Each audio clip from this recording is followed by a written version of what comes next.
And good evening, everyone. Welcome to WREP 15 Sports. It's homecoming here at Martinsville High School.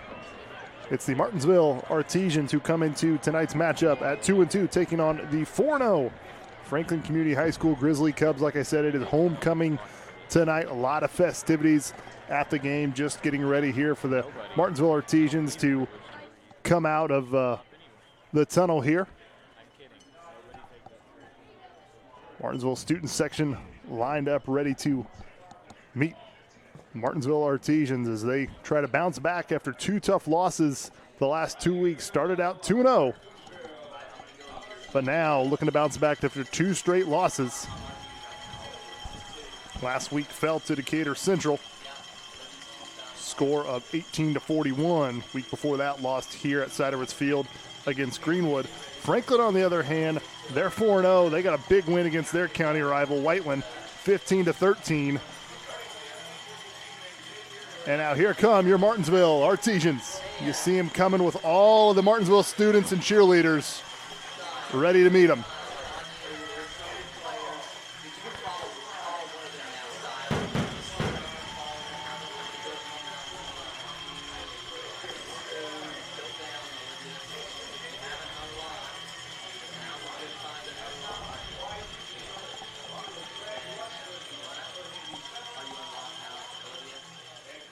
So the Martinsville Artesians out on the field. Nice crowd here for homecoming. You saw all the students. Hawaiian night, it looks like, for the Martinsville students. As we will take a quick pause for the national anthem.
Nice job there by Martinsville seniors. Morgan Spear and Alicia Woodbridge singing the national anthem along with the Martinsville Artesian Marching Band.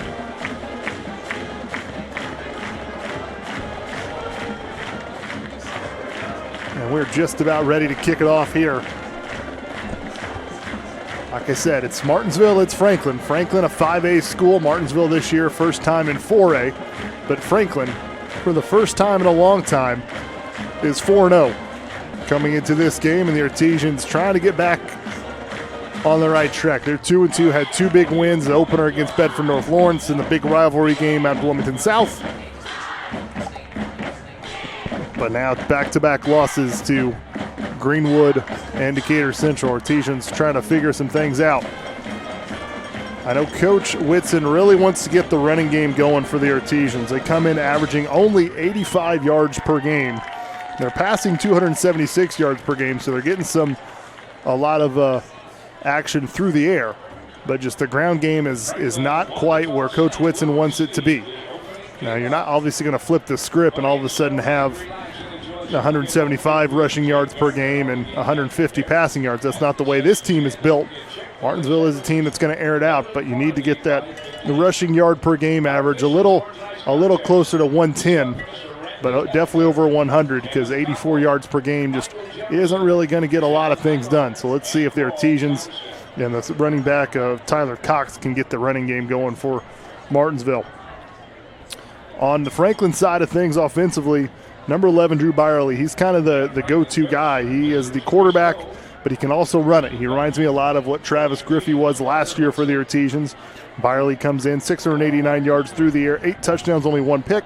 But on the ground, he's got 66 carries for 413 yards and 6 touchdowns. So he does a little bit through the air, a little bit on the ground. Can do a lot of different things. 1996, a big date here for both teams. As I've mentioned on multiple broadcasts for the Artesians, they're searching for their first sectional championship since 1996. The Grizzly Cubs, however, they're looking for their first winning season since 1996. And I believe this is the season they might get there. They're 4-0. As we kick it off, it's a high kind of pooch kick taken at the 30. And Artesians trip up the ball carrier around the 40-yard line. Franklin is 4-0, but probably their toughest part of the schedule is this back end of the season. They still obviously playing Martinsville tonight. They still have games against Decatur Central, against Mooresville, 2 really tough teams in the Mid-State Conference.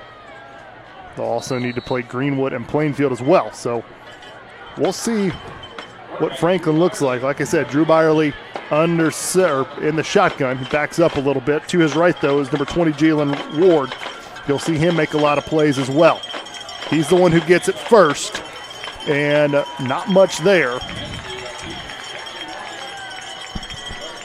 Give Jalen Ward about 2 on that carry. Nigel Bryant there on the tackle.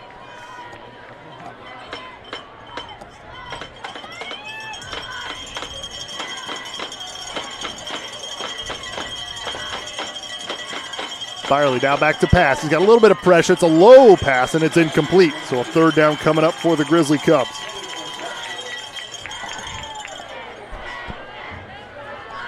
So a nice start here for the defense.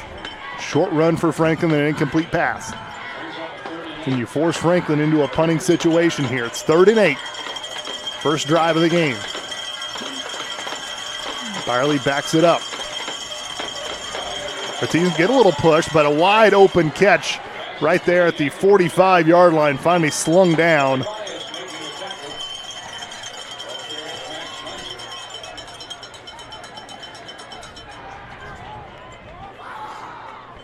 And all the way at the 41-yard line.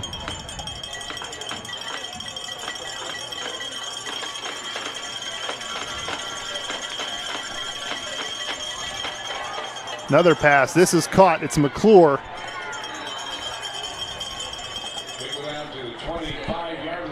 It's a 25-yard line.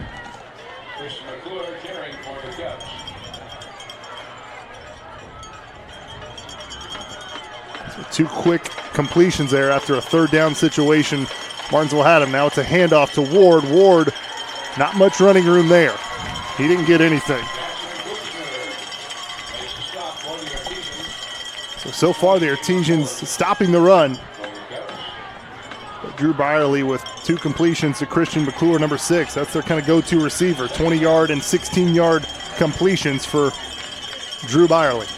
He's going to go back to pass the 2nd time. He's got a man wide open. It is caught, and McClure with an easy touchdown. Wow.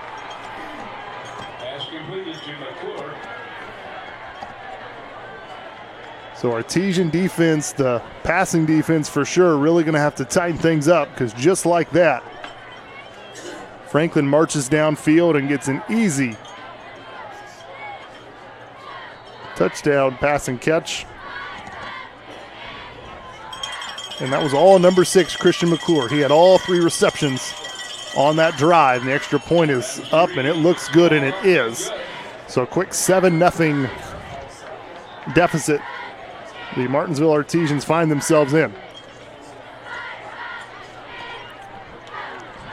And that's going to be the quarterback-receiver combination that you're going to see the most. Christian McClure comes in to tonight's game with 13 catches, 319 yards, and 6 touchdowns. Well, he just added number 7 there. And it took Franklin less than 2 minutes to score that first touchdown. Martinsville defense had a chance to stop him, had it 3rd and 8. But Byerly was able to connect on about a 20-yard pass play to Christian McClure to get the first down. And then after that, it was bam, bam, bam. Artesian's going to need to get a little bit more pressure, tighten things up on Drew Byerly. He's too good of an athlete, too good of a quarterback to just let stand in the pocket and pick and choose who he wants to throw to. He's athletic, so if he feels pressure, he can scramble.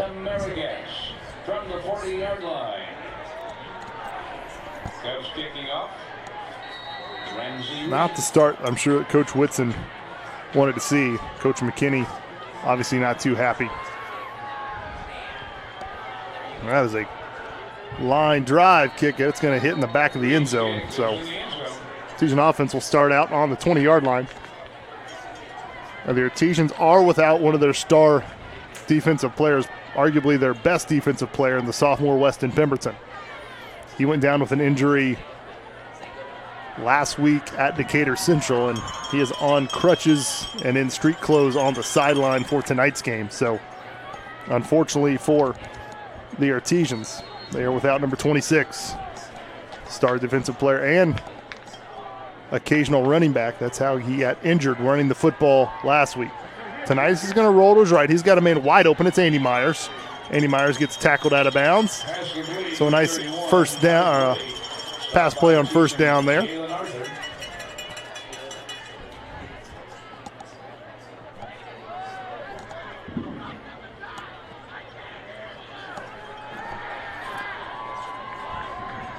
So 2nd and 3, hands it off around the outside, breaks the tackle, stiff arm, and it's tackled out of bounds, but enough for the first down. I believe that was number 28, Tyler Cox. That is really good to see.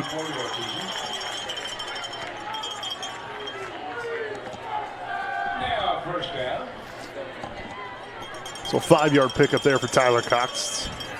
Like I said earlier, Artesians really need to get the run game going, open some things up.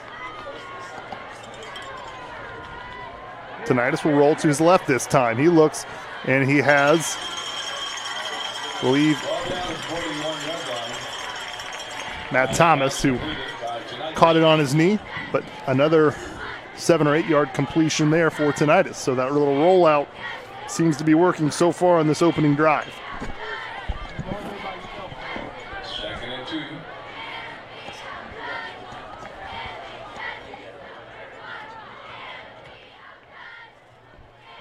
Hands it off. Tyler Cox gets it up the middle and does get enough for the first down. Gets about 2 yards there, and that's all he needed.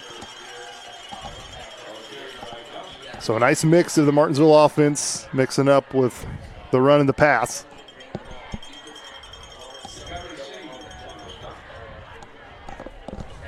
Fakes the handoff, play action.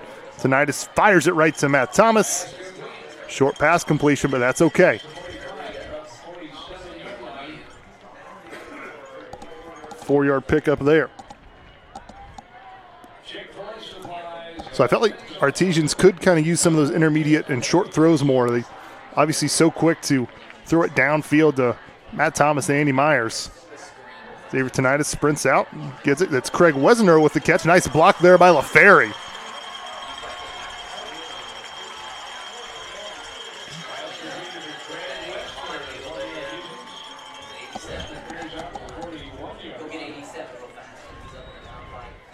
So nice catch by Craig Wesner, about a 12-yard pickup there. First down for Martinsville. Good to see Craig Wesner in there. Tyler Cox makes one man miss. He had a Franklin defender just waiting for him and was able to evade that tackle. About a 4-yard pickup. Good to see Tyler Cox runs 5 yards, 2 yards, and 4 yards. So nothing big, but you need to establish that run, and at least you're not going backwards, which is what Martinsville did most of last week against Decatur Central running the football. 2nd and 5 coming up.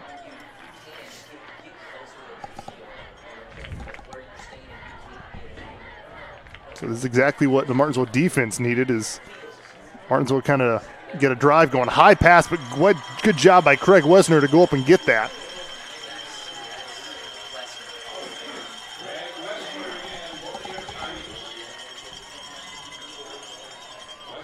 So Craig Wesner getting involved early on in this drive. Tinnitus has found 3 different receivers for Martinsville to open up here under 8 minutes to go.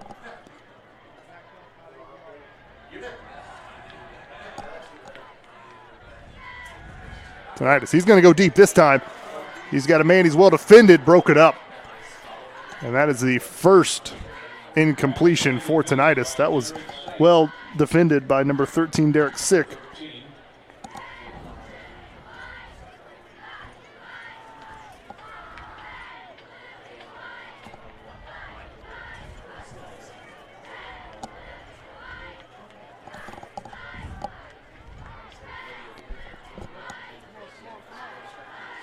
Xavier rolls out. He finds Craig Wesner again.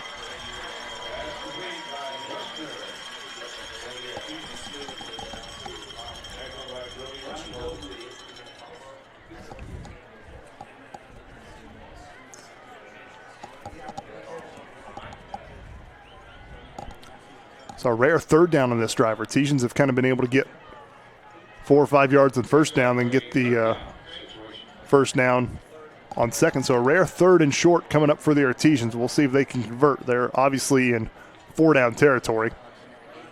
Hands it off Tyler Cox. Tyler Cox around the right side. He gets the first down.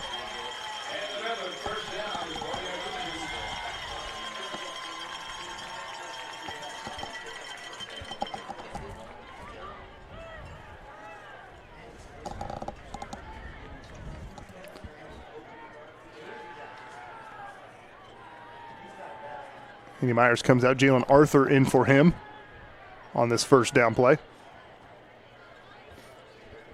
Also Craig Wesner out as well, and it's number 23 with that reception. That's Josh Ham.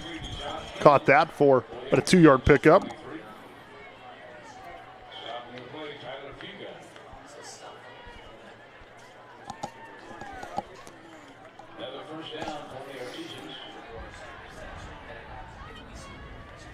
Andy Myers back out there now.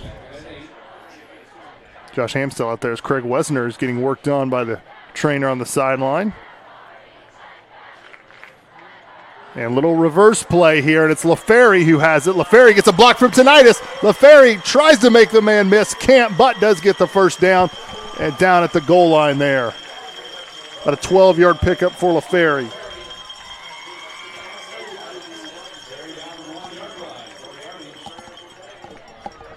Little reverse play tonight. It's under center real quick and gets the push and the touchdown on the quarterback sneak.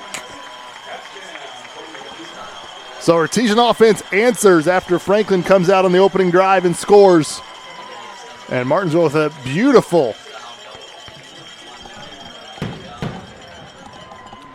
drive by the Artesians.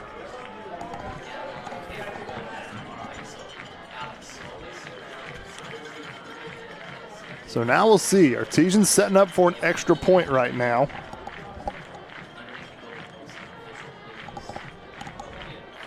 I believe Jackson Fry, maybe 49 is the kicker. I'll have to clarify here. Kick is up and it's good. Jackson Fry, number 49, the junior kicker with the extra point. And we've got a tie ball game, 7-7. Artesian crowd with extra celebration as Artesians has been documented just trying to figure out the kicking game. Just haven't quite found the answer yet, but at least the Artesians have an extra point on the board. Artesians have had to go for 2 most of the season, which can obviously come back and bite you in a tight game. But that time, Jackson Fry kicked it through. We've got a tie game, 7-7, with 6:20 left to go here in the first quarter. So now we'll see if the defense has some of their issues corrected as Franklin came out, marched right down the field. Artesian did a good job on the run defense. Didn't really have a lot on the ground. However, Drew Byerly and Christian McClure were able to pick apart the Artesian secondary and connected on a 26-yard touchdown pass.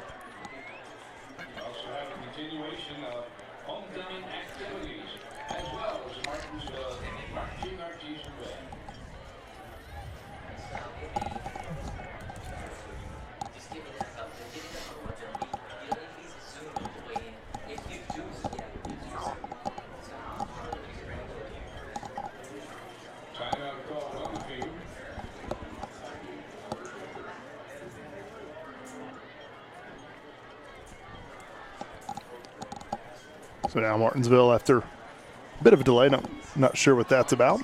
I'd like to thank everyone who's watching us live on the MHS Rewind YouTube channel.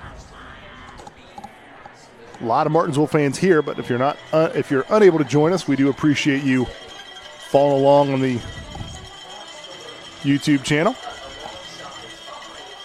It's been a great thing to have for Martinsville community and people obviously who live outside of the area and like to keep up to date with the Artesians, as we got another high pooch kick, and this one will be returned again around the 30-yard line. And now we've got some space, and now we've got trouble. And all the way down to the 20-yard line. And Franklin's Noah Crow, number 5, with that return. And that was a touchdown-saving tackle there at the end, but not puts the that kick puts Artesian defense in a tough position, as it gives Franklin offense great starting field position. Starting at the 25-yard line is where they'll mark it.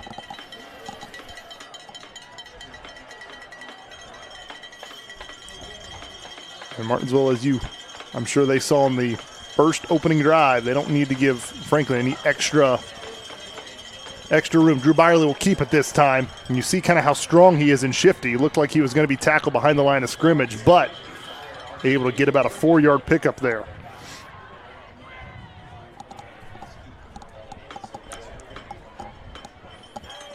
Drew Byerly will do that a lot, design runs, and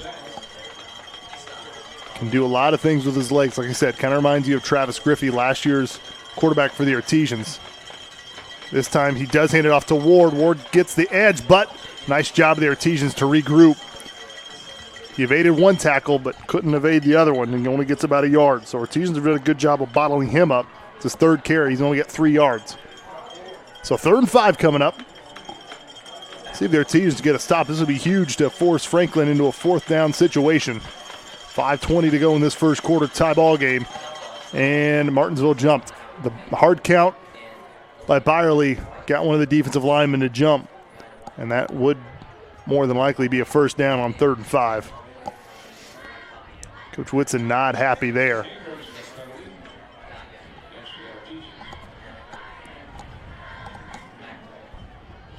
So it's not a 1st down just yet. It just makes it, instead of 3rd and 5, a 3rd and inches, really. So Artesian still with an opportunity to get a stop here. Byerly back to pass. He's flushed out, but he's got room on the left side, and he's going to get hit by several Artesians, but not before he gets to about the 10-yard line for about a 6-yard pickup. And a 1st down for Franklin.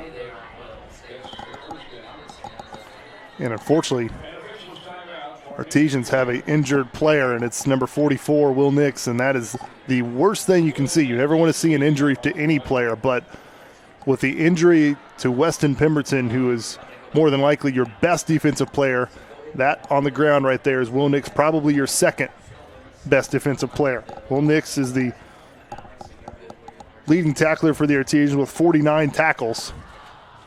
And right now he is on his back near the 10-yard line, so hopefully it is nothing serious and he can be back in this game, because the Artesians desperately need Will Nix.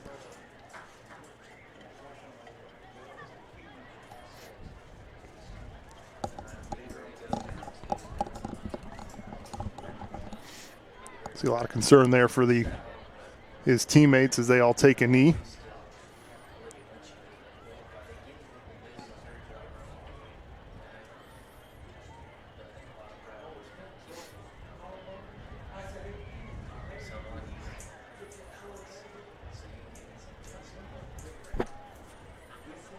You can hear in the background, not much noise, pretty quiet here at Satterwoods Field with Will Nix on the ground.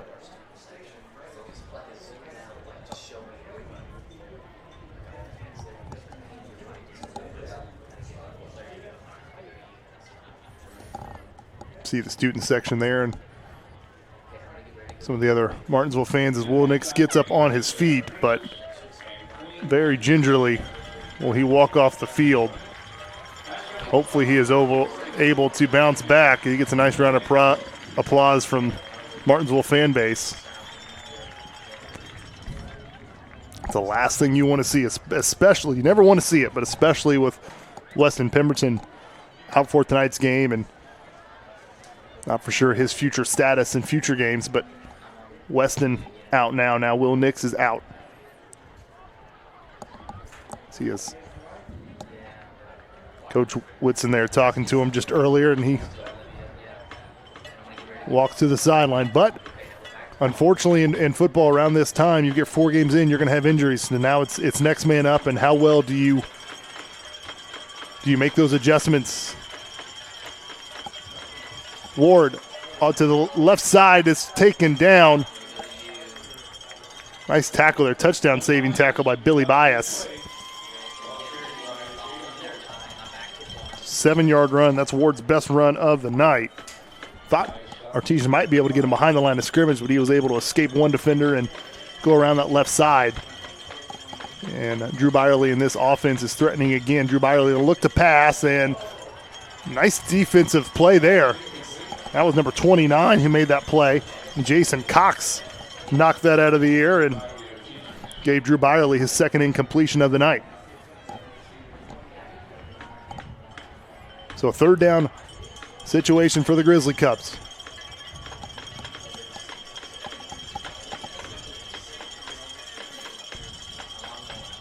Ward has it. He goes back up the middle, and he is stopped. Nowhere to go.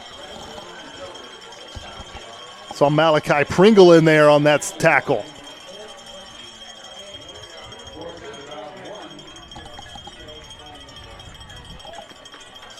So it's 4th down now. Franklin can get a first down. They don't have to get it in the end zone. Drew Byerly under center, and he just pushes, and we'll see where they mark it. It looks like it's going to be good enough for at least a first down. We'll have to see, but the push that Drew Byerly got, it looked like it was enough to at least move the chains, and it is. So that'll make it 1st and goal from about the 1-yard line.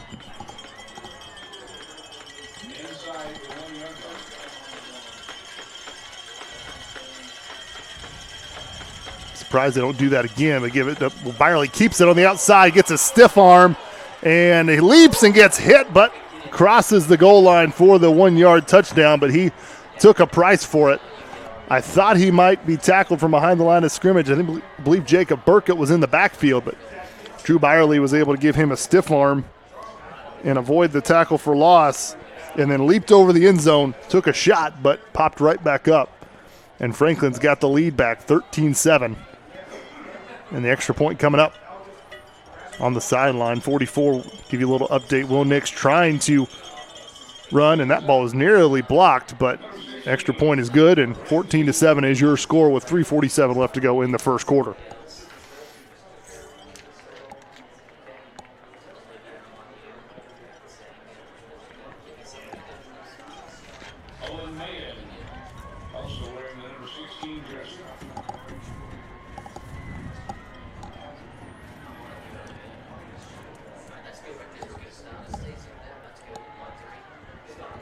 So once again, Artesians had a chance to make some stops on 3rd down, but had a penalty that made it 3rd and short. Gave Franklin a easy first down there, but that all kind of was set up by the return. The pooch kick was taken by Noah Crow of Franklin at about 30-yard line, and he took it up the near sideline here and finally knocked out of bounds at the Artesian 25.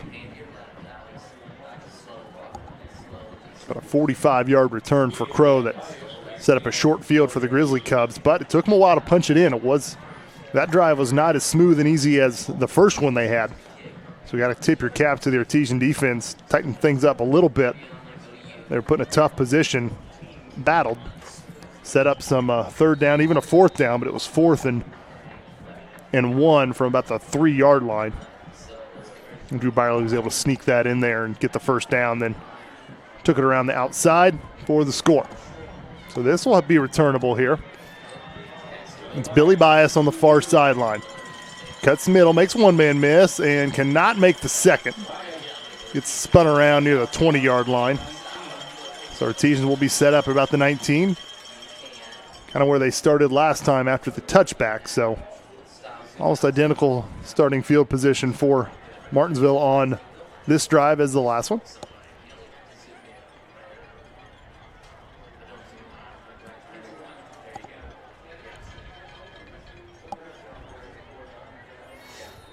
First down for the Artesians, 3:39. First period. So here we go. We'll see if the Artesian offense can replicate what they did last time. Little screen here. I think that's Andy Myers on the, nope, check that. Andy Myers on the near side here.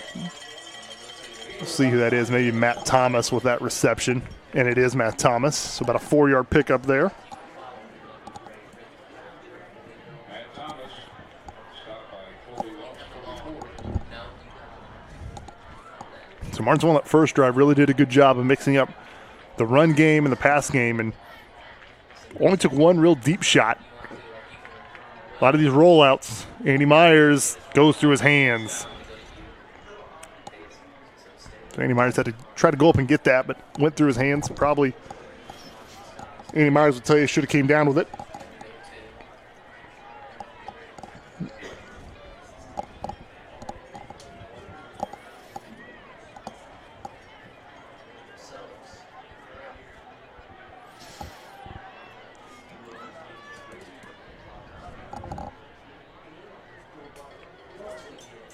So 3rd and 6, big play call here. Artesians, obviously, the last thing you want to do after the defense was just out there is do a 3 and out. 5 seconds left in the play clock. Got to snap it quick, and Coach Whitson is going to use one of his timeouts. Timeout is called on the field.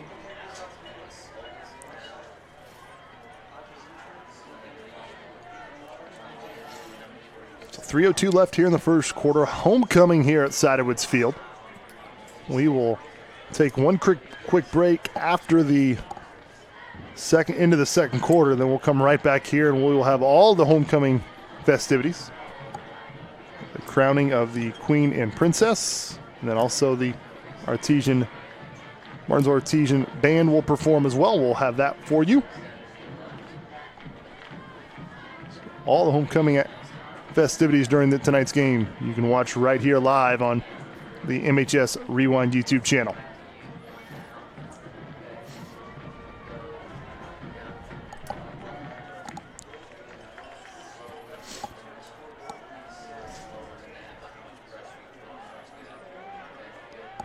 So a big 3rd down play. Let's see what Coach Whitson's drawn up here.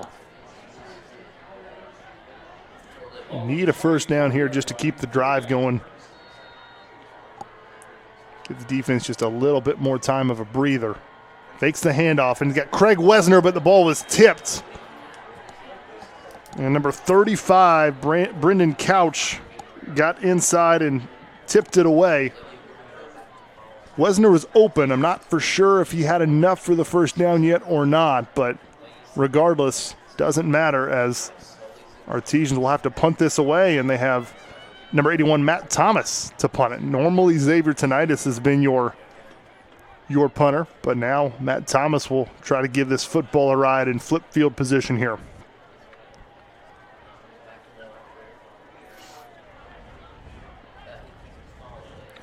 Good snap. Matt Thomas, that's a line drive, and McCall has it. He's having some trouble picking it up. The ball's on the ground. Let's see. Christian McClure was the return man. He had some trouble with it, and for some reason he didn't just jump on it. And I could not see who it was, but Franklin, it did come up with it. There was a Martinsville player who just stormed down, and I thought maybe dove on it. What a play that would have been for Martinsville, but unfortunately could not come up with it. That was a nice punt by Matt Thomas. It was a line drive punt. It didn't have much hang time to it. I think that was such a line drive that Christian McClure wasn't really expecting to take in the chest like that, and bounced off his chest, and instead of just jumping on it, and a face mask on the Artesians. That's the second penalty, I believe, on the Artesians, but this one's a big one. I don't know where that face mask would have came from. Usually don't see a face mask like that when there's not really a return, but obviously the officials saw something. So now Franklin with good starting field position again in Artesian territory.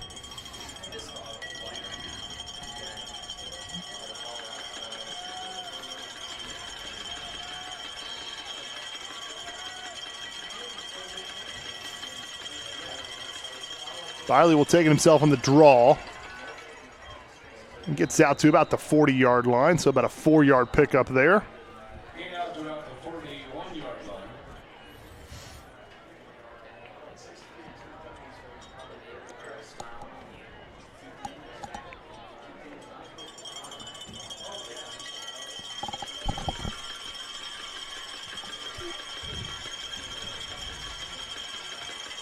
Byerly, he's going to keep it and nearly brought down but could not finish the tackle.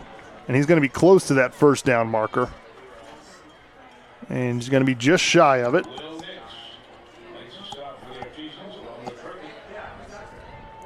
So third down coming up for Franklin, but this also looks to be 4-down territory. So the Artesians are going to more than likely have to stop the Grizzly Cubs twice if they want to get the football back. Nearly jumped, but got back in time.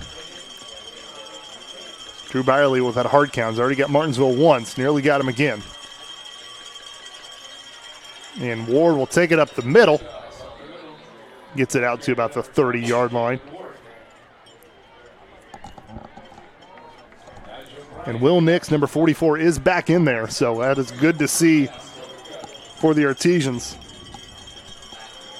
Saw him on the sideline trying to work his way back, and he is back in the game, and that is very important to see. So hopefully he can make a big play here as Byerly back to pass, and he's got a man, but nice coverage there by the Artesians. Adam Field, I believe, in there. Actually, it's Ethan Potteroff and Billy Bias both in there. As Peyton Rubel was the intended receiver. Byerly just could not hit him. Went for a deep shot on the first down, so 2nd and 10 coming up.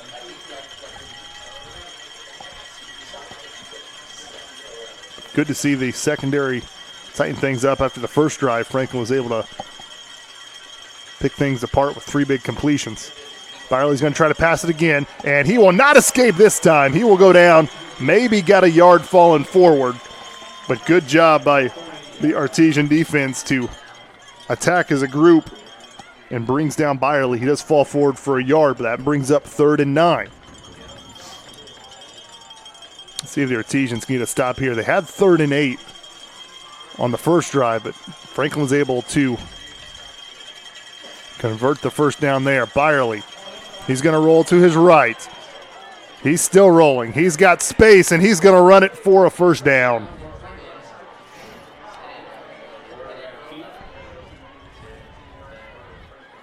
A 12-yard scamper there for Byerly, and that's a first down for the Grizzly Cubs. And that's a killer because that was a great coverage there by Martinsville. Nowhere for Byerly to throw it downfield, but just able to get on the outside and get there. Pass, play action is incomplete.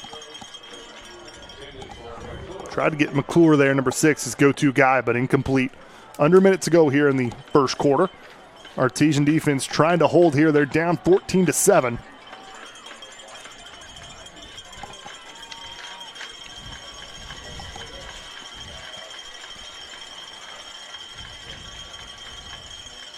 Byerly's going to keep it himself, and there is a flag that comes. Byerly doesn't get much room, but we'll have to see what the penalty is. This could be a holding against the Grizzly Cubs. It was flag was thrown around the 20-yard line. It was thrown by the referee. So this should be a pretty quick call because I believe he was the one who threw it, so he should know exactly who committed the penalty. And it is a holding, and that'll push Franklin back. And you need to take that penalty, and they do. So replay second down, but we'll replay it from about the 29-yard line of Martinsville. First penalty for Franklin tonight. That was a big break there for the Artesians. They needed Franklin to move backwards. Give the defense just a little bit of breathing room. 2nd and 22 here. Could be the last snap of the quarter. Fakes play action. Drew Byerly flips it over on the right side to McClure, and he is tackled on the far side. Larry Bland, I believe, made that tackle.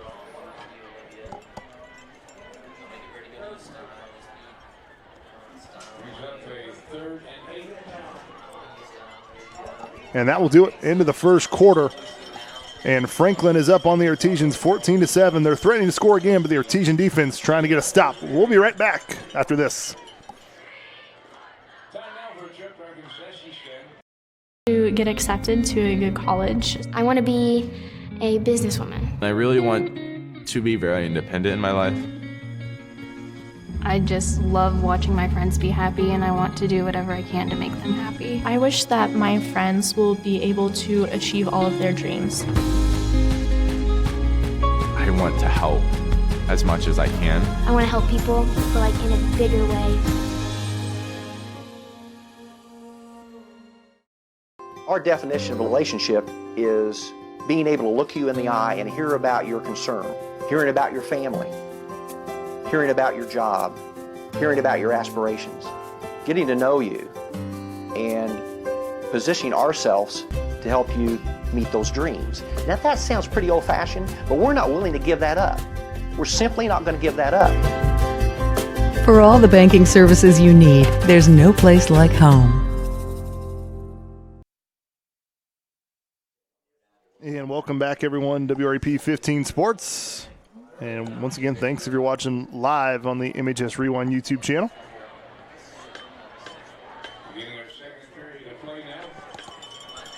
So 3rd and 9 coming up for Franklin. Ball is at the 16-yard line of Martinsville. Artesians need to get a stop. Byerly get a little bit of pressure, steps up, finds a man wide open in the middle of the field, and that will be a score. The first reception of the night for number 81 of Franklin, Isaiah Klein. It's his second touchdown of the season. Byerly could not find his first and second option. Had some time to step up in the pocket and then hits Klein in the middle of the field, who takes it the final few yards into the end zone, and Franklin extends the lead to 20-7. Snap a little bit bad and off the upright. Extra point is no good. So the score will stay 20-7. That snap did not look good.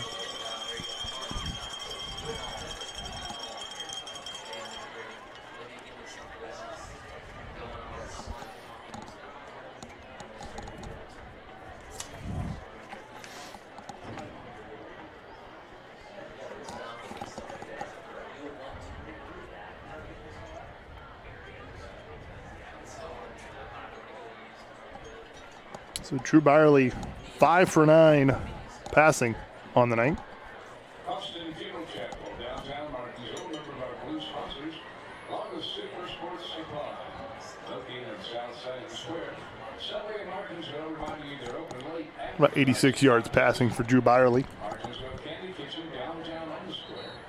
And Martinsville Ran it 8 times, but the longest run was a 12-yard gain. For the most part, the team's done a pretty nice job. Like I said, run defense bottling up Franklin's run game, but Artesians have been hurt by the arm of Drew Byerly. And probably the biggest problem for the Artesians tonight is the starting field position that they've been dealt. Once again, you don't have Caleb Urban to kick the ball in the end zone every time, so Coach Whitson trying these high pooch kicks, but 2 good returns and then a penalty has led to Franklin having some good starting field position. This football will be picked up by Billy Bias finally. He's able to make 2 of his defenders miss. He's going to try to get around the edge. He does, and is going to be tackled just past the 20-yard line. That looked like it was going to be a possible disaster, but Billy Bias turned it into at least a positive play. Had a little trouble with the football on the far side. Seemed like he ran about 40 yards to get to the near side, but was able to keep the football in his hands and get it on the other side of the 20 for the Martinsville. Talking about field position, this is the best starting field position that the Artesians have had.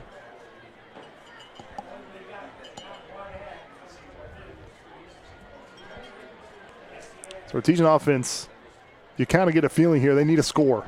Down 20-7. Franklin, who had the ball 3 times, and they've scored all 3 times. Tyler Cox, nice hole, still on his feet. And gets it out past the 25-yard line for a nice game. Tyler Cox has had a really nice start to this game. And that's one thing that really needed to get going.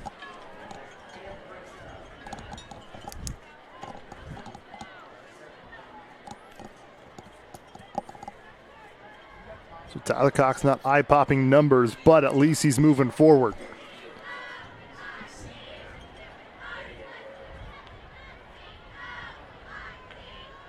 Xavier tonight looks to throw. Andy Myers in the middle, and he's going to break it. It's a foot race, and no one is going to catch Andy Myers. He will score. It's a 72-yard touchdown pass. Xavier Tinnitus to Andy Myers. That's exactly what Martinsville needed.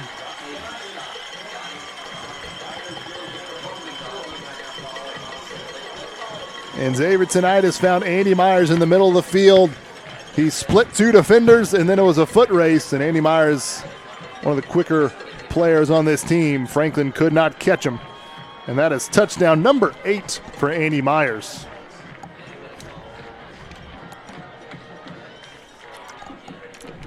Second extra point of the night. Kick is blocked. And that really didn't have much of a chance. That didn't quite have the air, so it's 20-13 though. It's a 1-score game. After the 72-yard touchdown pass to Andy Myers from Xavier Tinnitus. Most of the time, Xavier and Andy like to go kind of deep down the sideline. That time, Andy Myers just split 2 defenders in the middle of the field. And here's a replay of that touchdown. Show you here. Good work by our camera crew. Caught it about the 40, split his defenders. There was a foot race, and you can see that camera shot. Only one Franklin player, and he's about 5-7 yards away from him.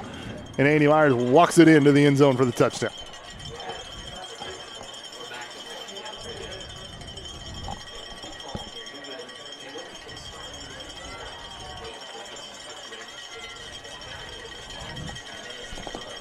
Just open the fall program here of Martinsville, and I don't want to put any extra pressure on Mr. Andy Myers, but the record for the most touchdown receptions in a season for the Artesians is held by Jimmy Oakley, class of '86, with 16 touchdowns. Andy Myers just got his 8th, and we're about the halfway point, so something to think about as the season progresses. Kick is a squib kick. It's actually off of Franklin player, picked up at the 30, and will be gang tackled and brought down. At least it's on Franklin's side of the field.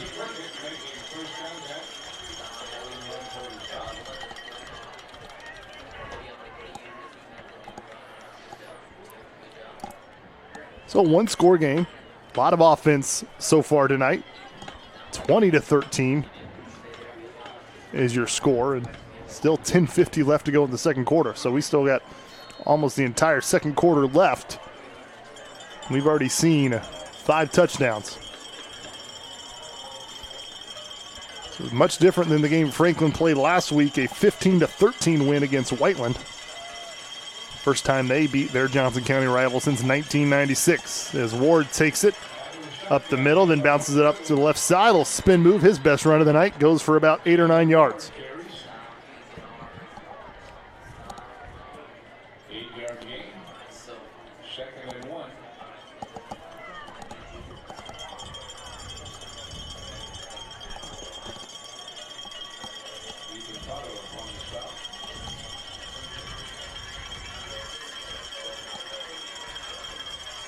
Biley's going to keep it himself. Runs over So Martinsville players, First down. about a 5-yard pickup there. You see just how strong and athletic of a runner Drew Byerly is. And now it's Will Nix again, number 44, who was injured earlier in this contest. Missed a few plays, and then on the next defensive series was able to come out. It was his leg that he was favoring. Will Nix trying to tough it out. Stand at the middle of the field. You obviously can tell he does not want to come out of this football game as Coach Whitson now out to meet him.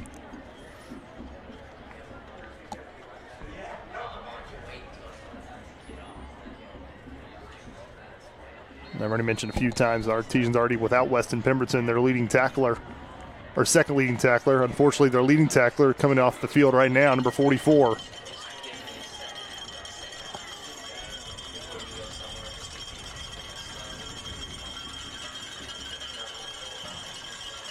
So now it's next man up time.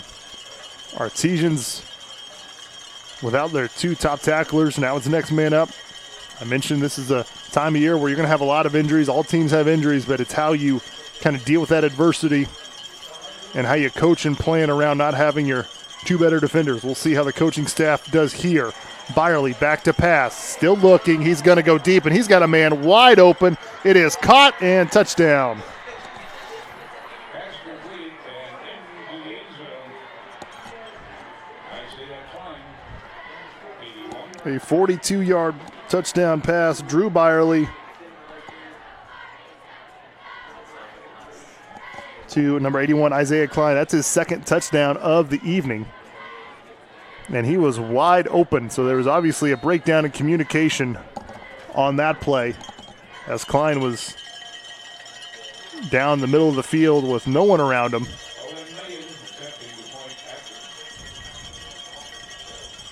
And that is blocked. Partially blocked, then off the crossbar, I think.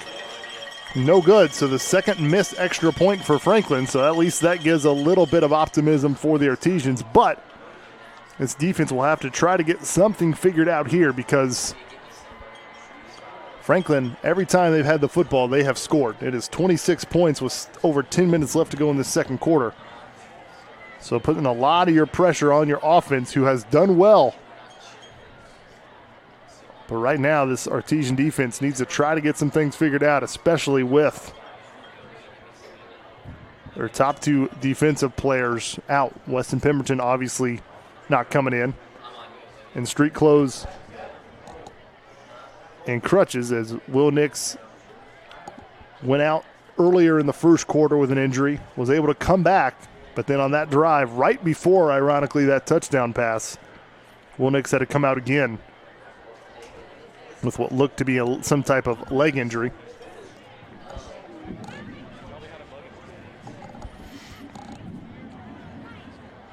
Artesian return team gets some final instructions.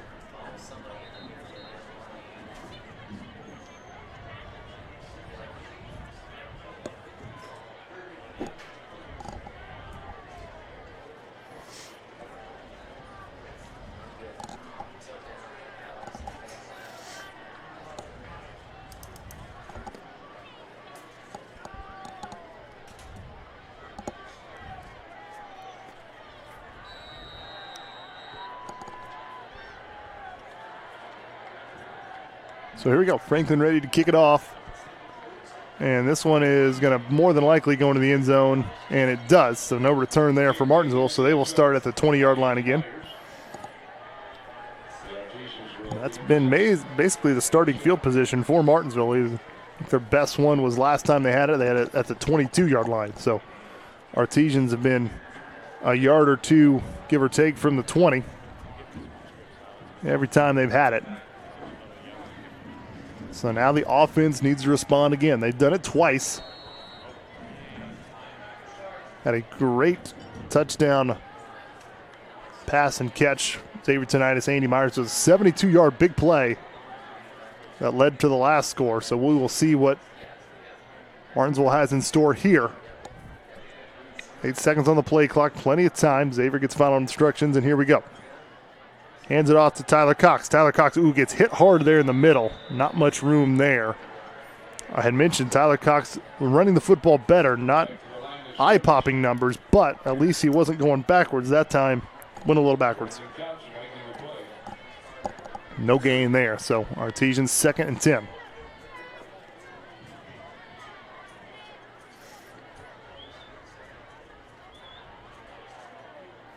Takes the handoff. Little screen here to Wesner. Wesner, nice catch and run. Gets it near the first down marker and gets about 12 yards on that catch. Craig Wesner's had a nice night so far in this first half. It's his 4th reception of the half. Fakes it. He's going to go deep. He's got Matt Thomas, who has a step on his man, and he catches it. What a grab by Matt Thomas.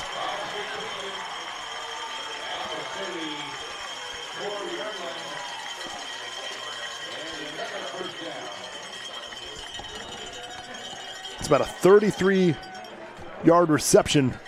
Xavier Tinnitus, Matt Thomas.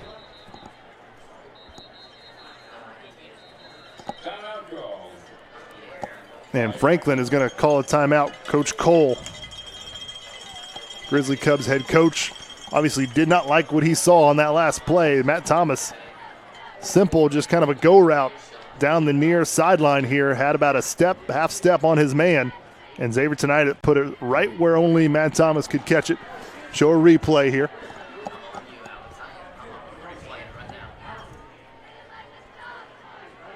And the Matt Thomas with a nice little dive to make the catch.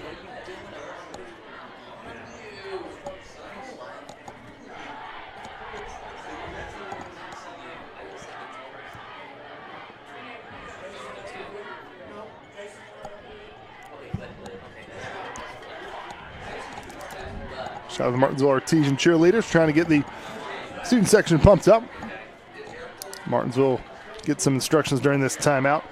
Coach Chris Cole came to Franklin the same time Coach Whitson did. He's in his 3rd season as the Grizzly Cubs head coach, and he is a coach who knows success. Coached at Tri North, I believe. Won a state championship there.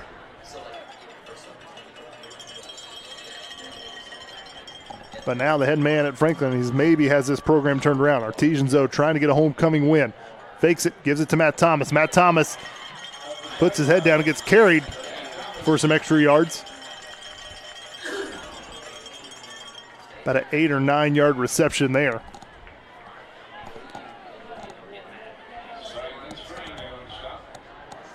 It's a 12th completion for Xavier Tinnitus. He's only had 2 incompletions so far as Tyler Cox lowers his head. I think he's got the first down. Not much, but enough for the first down, I believe. He only needed a yard. Right now it's marked at 3rd down. 3rd and short. Didn't get it. Thought he had enough, so Xavier Tinnitus will go under center, get the push, and he will. Thanks to a little bit of a help. Kind of backed his way in there, but got enough for it. So a first down for Martinsville. First down for the Artesians.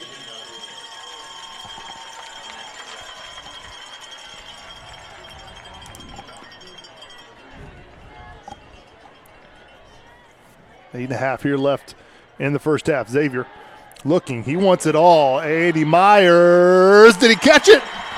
There's a flag now. Are they going to say it was on Andy Myers or his defender? Andy Myers may have pushed off. We will see if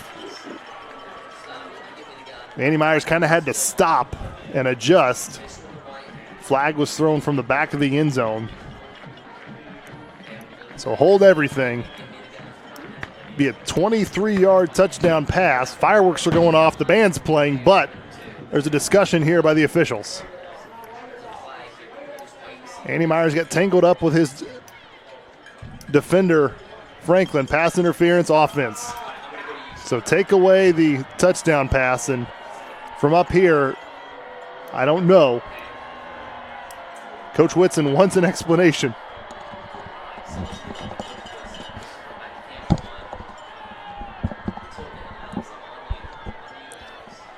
Coach Whitson is hot. And that's a flag on Coach Whitson, and that's what you can't do. Coach Whitson now moving his offense back even further. So this is going to be a first and really long for the Artesians. And now you hear the Martinsville fans, they're not liking it.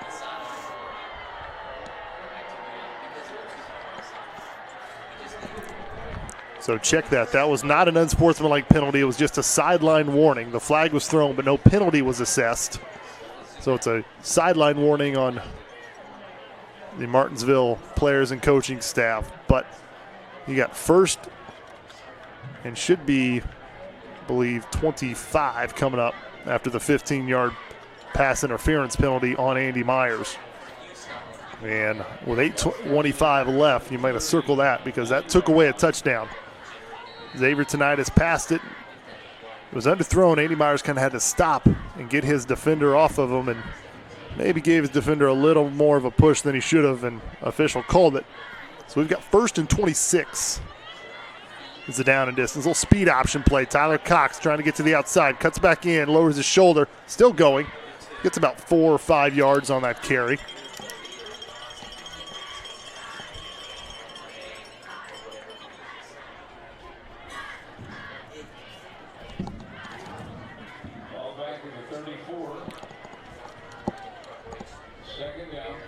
Clock will run here. Second down. Artesians had a touchdown taken away earlier on the pass interference. So let's see if they can bounce back.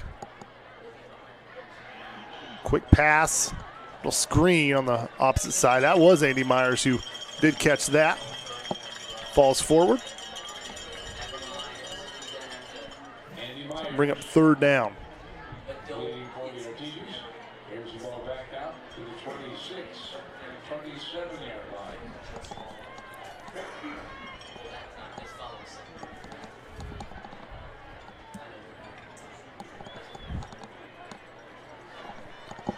So big third down here for the Artesians. 3rd and 13, fakes the pass, and he's got Matt Thomas open. Did he catch it? He did not. He could not come up with it. Had a defender on him, and Matt Thomas could not complete the catch. Coach Whitson once has his arms up. He's thinking that should have been some sort of PI call. So 4th down now for Martinsville. And now Matt Thomas is hurt on the side in the end zone. The injury bug biting the Artesians hard.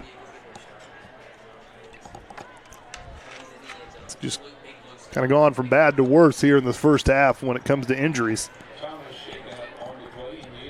Hopefully Matt Thomas's injury is not serious.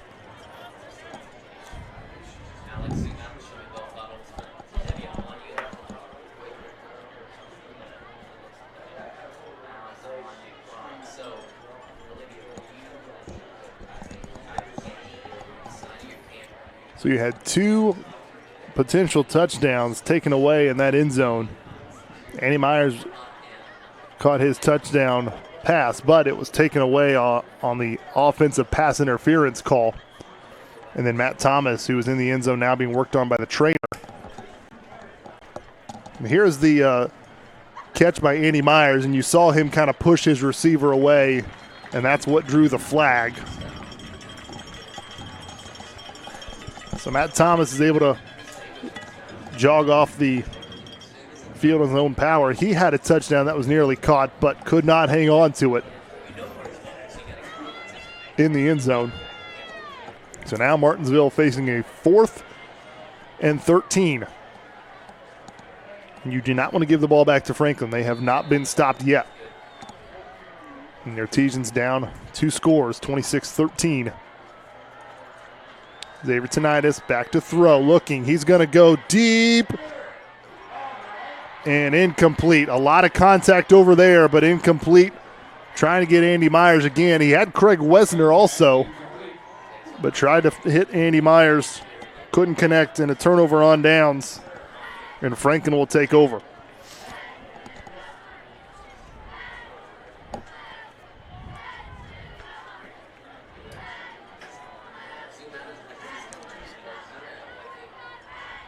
So a couple of close scoring chances for the Artesians, but comes up empty on that drive with 7:03 left to go.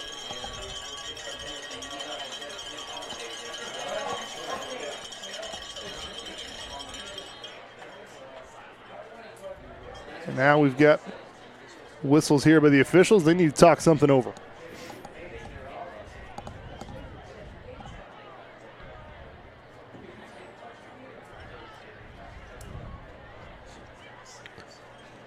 Not sure what the discussion's about. The referee will saunter over to the Martinsville sideline, talk to Coach Whitson.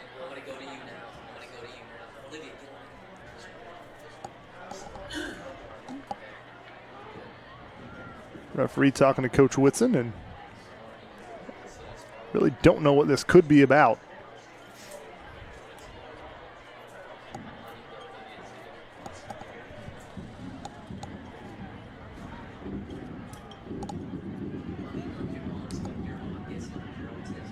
Before this drive started, the officials stopped the play and kind of started talking to each other near the line of scrimmage. Now the referee has gone over to the Martinsville sideline talking to Coach Whitson, but I have no idea what this could be about.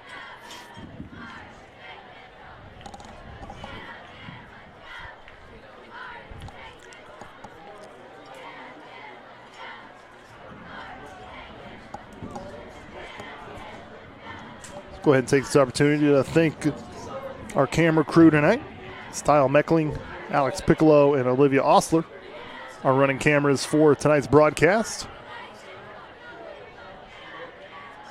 If you are watching on MHS Rewind's YouTube channel, we thank you. Catching us live here.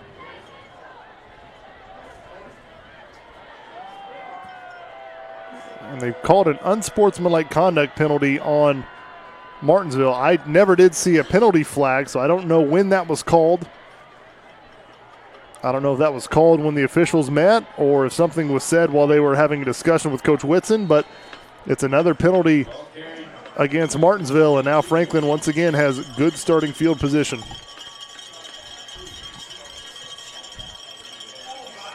And nearly a tackle, and you see the speed there. It's about 11-yard pickup.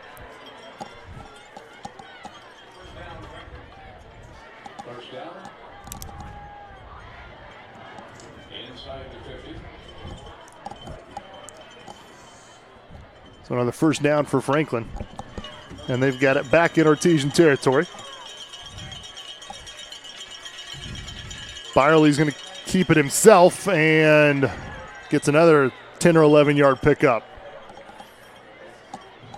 Gain of about 11 yards, first down, Franklin. It's a 10th carry for Drew Byerly. Last 3 carries, 12 yards, 5 yards, 11 yards, that last one. Before that, Artesians had him. Byerly bottled up pretty well. Since then, Byerly's going to pass. He wants it all. He's got a man down, and good coverage there. I think that was number 11, Billy Bias, who was being step for step with the intended receiver, number 5, Noah Crow. And Franklin's done that a couple times. On first down, they have gone for the big play. And that time, Artesians able to stop it.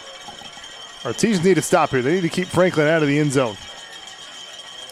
Haven't been able to do it yet tonight. And right over the middle and tackled near the first down marker. It's going to be close is McClure.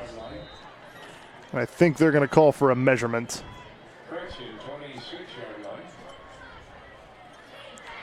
And don't need one. It is a 10-yard pickup.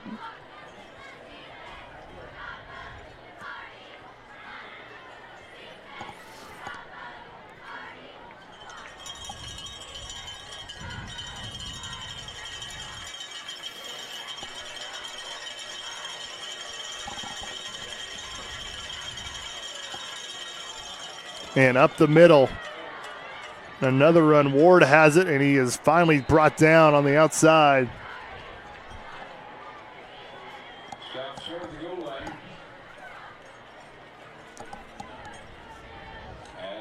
5-yard pickup. It's a 20-yard carry for Jalen Ward.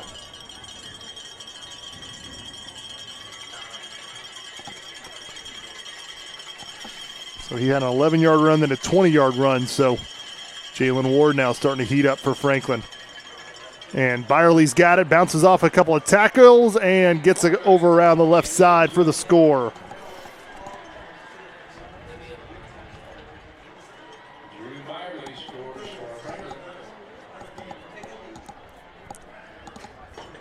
So another touchdown for Franklin.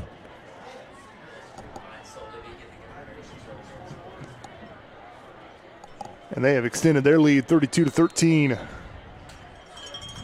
It's been a rough homecoming so far in this first half for the Artesians. Kick is up that time. It is good. After 2 missed extra points, Reed comes up and knocks that one through no problem. Makes it 33-13 in favor of Franklin.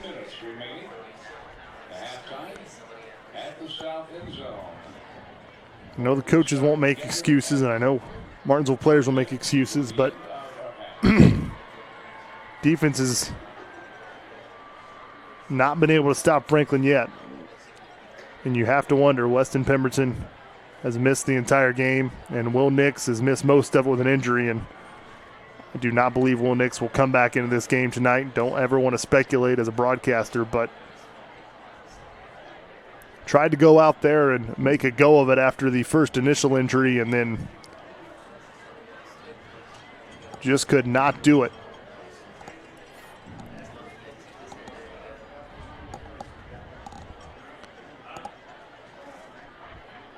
So last time out, Artesians moved the ball downfield nicely. You thought they might have a score, but that was negated by an offensive pass interference penalty, and then Matt Thomas had a near touchdown grab, but it was knocked away at the last minute by a Franklin defensive back.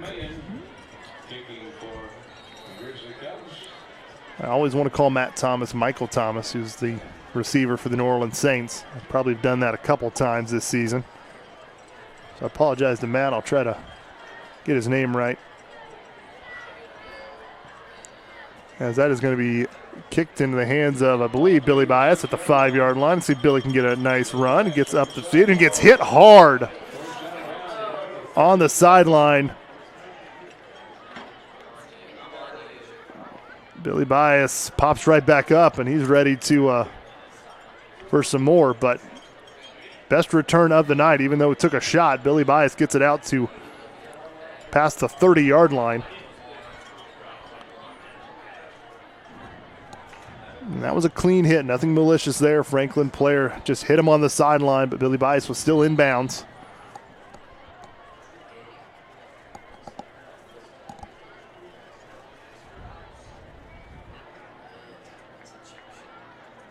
And Tyler Cox on the outside. Can he break the tackle? He cannot. It was dragged behind by his jersey.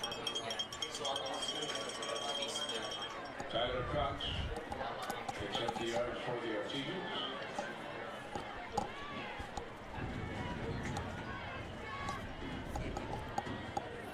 It's the 9th carry by Tyler Cox tonight. 5.5 minutes to go. Artesians really now desperately need to put points on the board on this drive. And there's nothing there. Franklin has it covered nicely, but Tyler Cox, the screen wasn't there. Then Tyler Cox just kind of turned it into his own little route. Got the completion and a first down for Martinsville. But there is a penalty. So we'll have to see what this is about. Chain's not moving.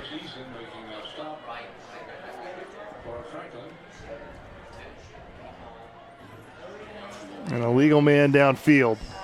So that will negate that pass play and first down. And again, once Martinsville has things going, penalties move them back. That's a tough penalty to get because you're kind of looking at throwing back a screen. And the screen was covered up nicely. Tyler Cox was able to just turn around and head upfield. And he was not the illegal man downfield. Obviously, it was obviously a lineman of some kind, but it's tough because that play took so long. Sometimes linemen get moving downfield a little quicker than they need to. So second down now for Martinsville. Need to try to get something going. Gives it to Tyler Cox. Cuts back inside and still on his feet. Not down yet, and now he is down. Tyler Cox was not down yet. I mean, his knee had not touched, so the player had to make sure he was down.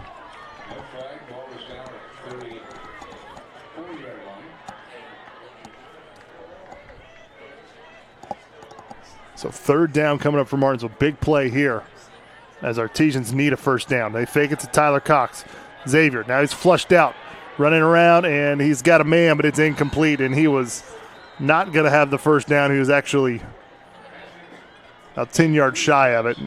As Xavier Tinnitus was flushed out, and he was forced to kind of run here. And now, unfortunately, Martinsville, what's Coach Whitson do here? They are backed up in their own territory. So there's a shot of Will Nix, who, like we have mentioned several times during the broadcast, out with an injury on the sideline.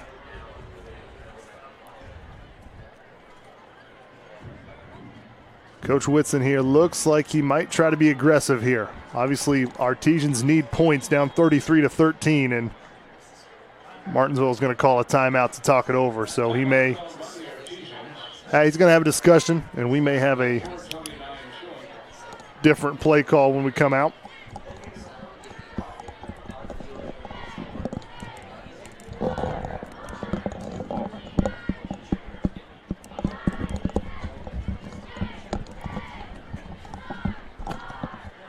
So a big fourth down play here coming up out of the timeout. 4th and 7, 4.5 minutes to go. And Artesians on this drive, I said when it first started, need to score. Now they just need to get 7 yards to keep it alive if they choose to continue going, or if they send Matt Thomas out to punt it away. Matt Thomas had a line drive punt, but at least it covered some yards. Nearly turned into a turnover for Franklin and a recovery on the bobbled snap, but Franklin was able to jump on it.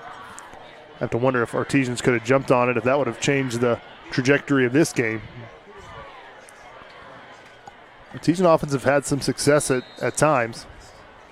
Actually done a nice job in this first half. Unfortunately, not able to defense get any stops. Xavier, he's got time. He's going to go deep for LaFerry, and it is going to get the flag as LaFerry was covered up. And there was some contact there as Matthew LaFerry was running up the sideline. Xavier Tinnitus wanted it all. And that penalty will be enough yards for a first down as long as it is a pass interference against Franklin. And you see Nix there heading off the field on crutches, and that's a sight you don't want to see, but you kind of knew that there was something up as Will Nix, tough player, does not come out of the football game, but he leaves on crutches, and that kind of confirms your two best defensive players of the season on crutches. Weston Pemberton on the sideline with crutches. He got injured last week, and now Will Nix leaves the field on crutches. But now it's time for next man up, and Artesian offense needs to help out their defense, get a score here with 4:20 left to go. Low snap, Xavier gets it. He's in trouble. He breaks, gets away from the sack. Now he's still going, and it is caught by, I think that was Andy Myers, came up with that. 11-yard pickup for Andy.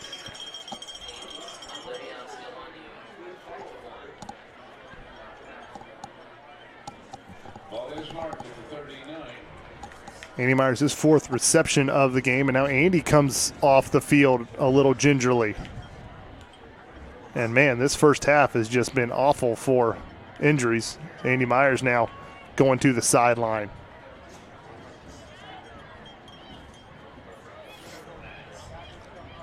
Ferry coming around, fakes it to the sweep to LaFerry and gets it up the middle to, I believe, Tyler Cox, who gets 2 or 3 yards there.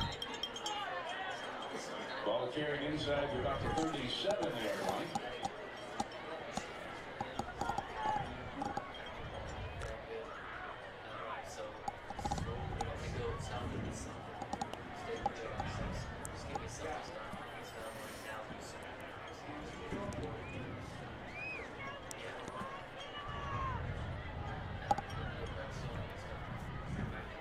Now Martinsville will get the ball to start the second half.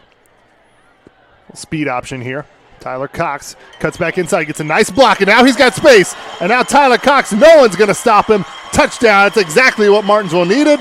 And good to see Tyler Cox back in the end zone for the 38-yard run. Great blocking by the Artesians, kind of opened up a hole. He was going on the outside, then got a hole, cut it back in, and went all the way to the end zone for the 38-yard score. And for Tyler Cox, that's his third rushing touchdown of the season, first of the night. And the Artesian offense still out there, so they will go for two here.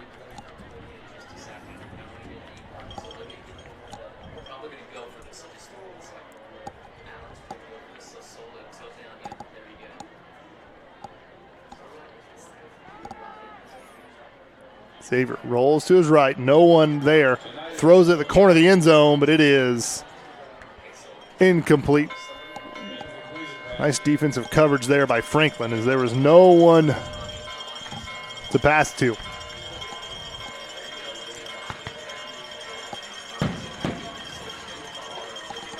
So it is still, after the injuries you've had, and we'll go ahead and take a replay and take a look at that. We'll try to see the block here as Tyler Cox used a nice block right there. Try to see a number on that. But that's the block that sprung Tyler Cox and led to the touchdown run.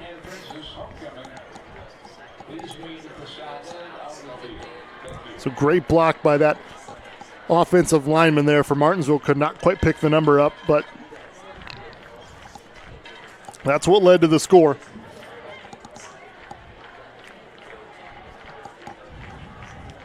So after all the injuries Martinsville has had this game, and after Franklin has scored every time they've had the football, the Martinsville offense has kept this Martinsville team in the game. 3 minutes left. You're down 2 scores. You will get the football back to start the second half, but now it's your defense's time. They've got to get a stop here. Line drive, kick. It's McClure, so we got to watch out for Christian McClure. And he gets upended at the 40-yard line. But I was saying this defense, this is a stop you need. You haven't really shown much this so far in this first half. Franklin's done whatever they wanted to do on you. But this is a stop that Martinsville D needs. Time to step up. You know you're down your 2 best defensive players. Next man up. Step up, get a stop, go into the locker room, regroup. And Martinsville will get the football to start the second half. We'll see what happens under 3 minutes to go. It's Ward, Jalen Ward, and he takes it to the left side, and he's still on his feet, and he's still going and across to the 45-yard line, and not the stop that the Artesian defense really wanted. Inside the 45. About a 16-yard carry there for Ward, and his last carries have gone for 11 yards, 20 yards, and now 16 yards. So number 20, Jalen Ward, is really starting to get hot after struggling toward the first part of this game, but now he's really going. Byerly back to pass. He's throwing it. Throws into double coverage, and it is knocked away. I thought Artesians had a chance for an interception there. And now Billy Bias, number 11, who was one of those defensive players back there, comes up limping just a little bit. Ethan Potteroff had to go the next county to get that football. And now Billy Bias is down.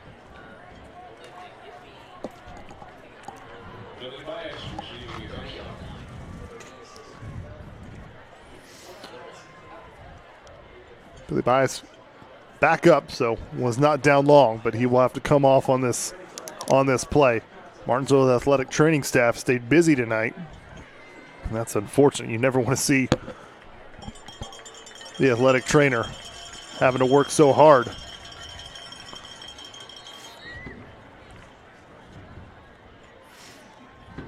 And looks like Billy Bias is going to be okay, as he's made it to the sideline and not even being looked at by a trainer. So I think we will see Billy Bias back here some point shortly. But 2:22 left to go in the half. 2nd and 10 Martinsville desperately needs to keep Franklin out of the end zone. Offense has done well to respond. You're down 14.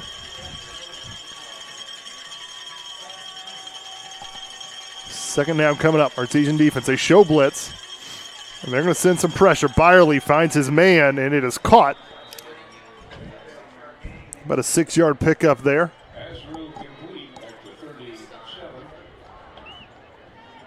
Third down now for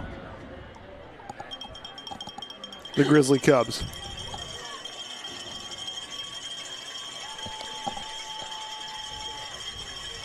Third down.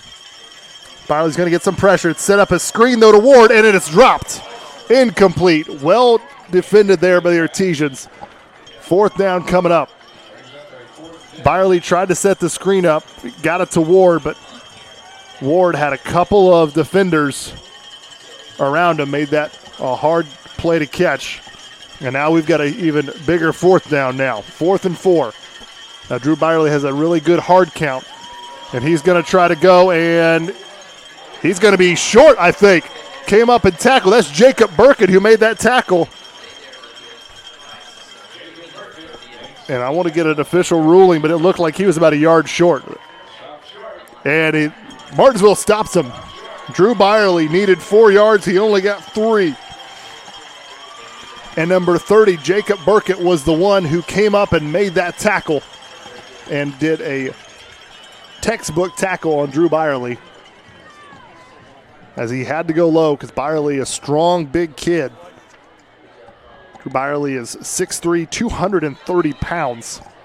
He is tough to bring down, and Jacob Burkett wrapped him up at the legs, and he was a yard short. So now Martinsville has a chance to put some more points on the board. Xavier, he wants it all right now. He's going to go deep, and ooh. There was a lot of contact there. Matthew Thomas pleading for a call. Actually, no, it's Andy Myers pleading for a call. There was an awful lot of contact there, and Andy Myers, it's not like the ball was that far out in front of him. He had a chance to catch that, but no call by the officials.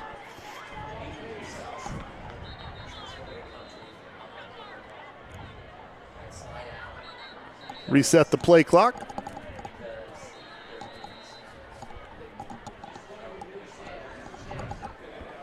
And we got the play clock reset. So 1:38 left to go. Artesians, after the big defensive stop on 4th down, a chance to cut into this Franklin lead again. Xavier looking, still looking, just kind of flips it out of bounds. Good, smart play. Last thing you want to do here is turn it over. You've got some momentum. Xavier Tinnitus just doesn't find anybody downfield, throws it away.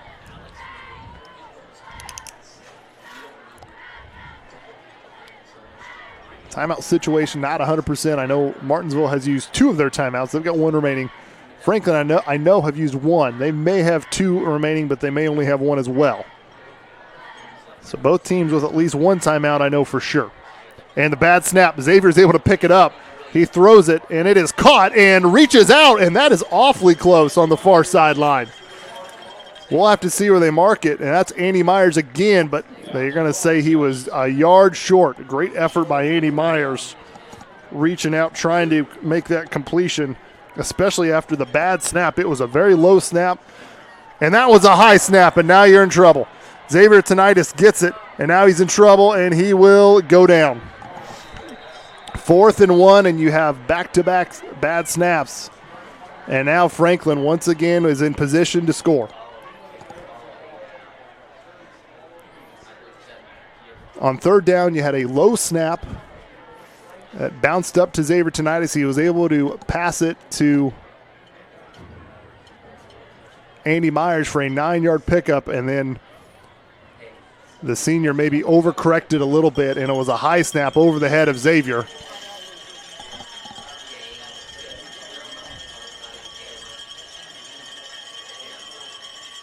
So now the defense needs to step up again. Byerly, a man, it is caught, touchdown, McClure, and just like that, momentum went shifted to a 180.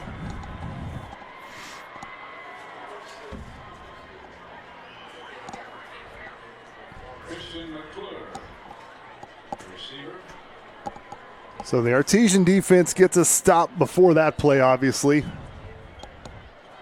Have it 4th down with just under 2 minutes to go. And the offense out on the field. He has 4th and 1 and a high snap over the head of Xavier Tinnitus for a big loss. And on the very next play, Drew Byerly connects again to number 6, Christian McClure, for a 32-yard touchdown reception.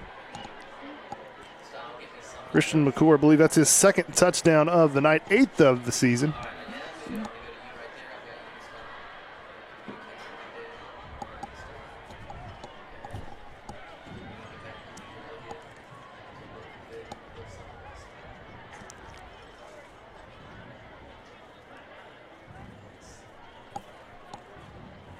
And you just kind of feel the energy that was in this at Ciderwoods Field after the 4th down stop.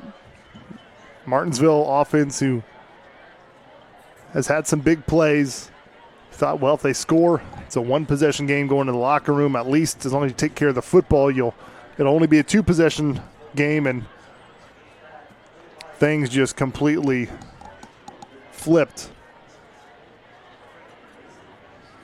And I had said the last thing you want to do is turn the ball over, and it's kind of what Martinsville did. The high snap led to a turnover on downs. It was 4th and 1, so I don't not agree with going for it on 4th down there, but unfortunately the high snap hurt some things and kicks that into the end zone for a touchback. So we'll see what Coach Whitson does here with under a minute to go with his offense and needing to go 80 yards. Obviously, already have some big plays in the scorebook. 72-yard touchdown pass from Xavier Tinnitus, Andy Myers, one of those plays. So we'll see how aggressive Coach Whitson is here. Down 3 touchdowns.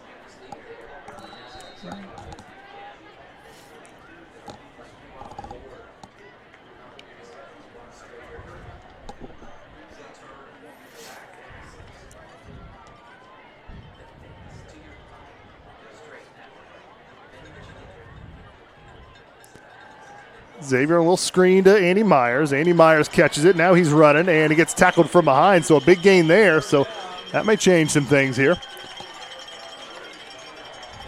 18-yard reception there, 6 of the night for Andy. So here we go. Only 1 timeout for Martinsville. I do know that. 40 seconds left. We're going to try it from the other side, but Craig Wesner is met and driven backwards. So no gain there. And Coach Whitson will hurry and call a timeout. Xavier tonight has only thrown 4 incompletions. 17 for 21.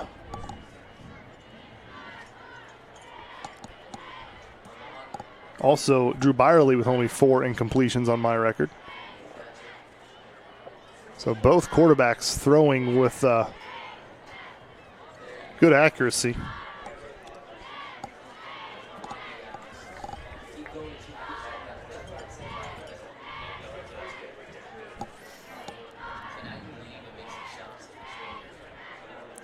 So Martinsville trying to get another score, trying to respond after the Franklin score, which unfortunately they've been doing all night.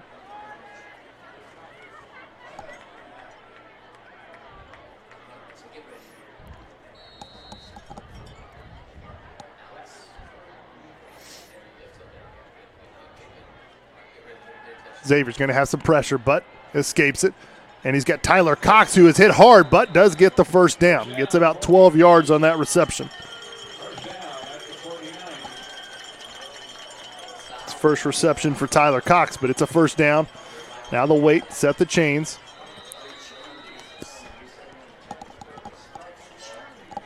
Xavier Tinnitus will clock it. and does have to count as an incompletion, so makes his 5th incompletion of the night. So ball just on the other side of the 50.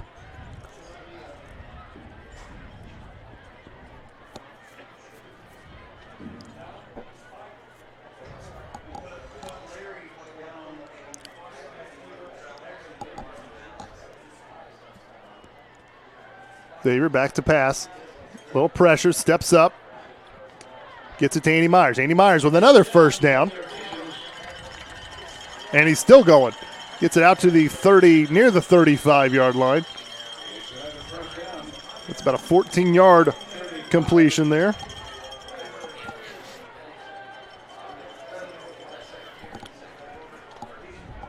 So Artesian's probably going to clock it here. Nope, they don't. Fake the handoff. Xavier, now he's in trouble.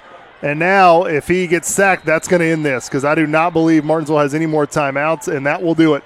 The one thing you couldn't do is take a sack in that situation, and Xavier just could not escape. So Martinsville was able to make some things happen going downfield, but could not get on the scoreboard again. They trail 40-19. We're going to take a quick break, then we will be back with all the homecoming activities right after this.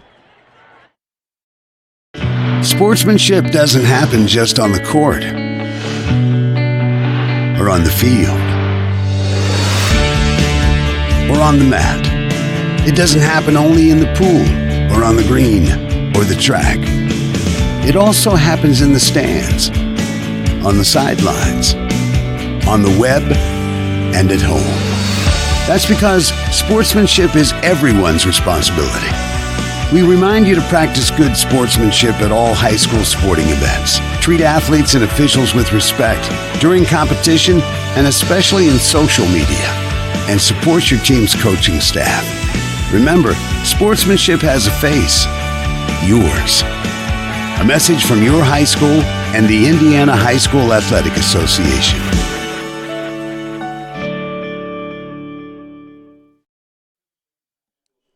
And welcome back, everyone, to WRAP 15 Sports and watching live on the MHS Rewind YouTube channel. Right now, the Artesians are being presented with the Sportsmanship Award. And we will go ahead and take you to PA announcer Phil Deckard. 8 schools won it back-to-back years. Martinsville excelled in all 5 criteria outlined in the IHSAA sportsmanship program. Our community is to be commended. One of the most enduring lessons taught by education-based athletics is the importance of practicing good sportsmanship and the significant contribution it makes to our society. Respect for authority, self-control, fairness, and civilized behavior are enduring values that strengthen our culture at every level. Assistant Commissioner Sandra Walter and the IHSAA Board of Directors congratulate our student athletes, coaches, administrators, and fans of Martinsville High School on this achievement. Congratulations. Great job, Artesians. Give yourself a big applause.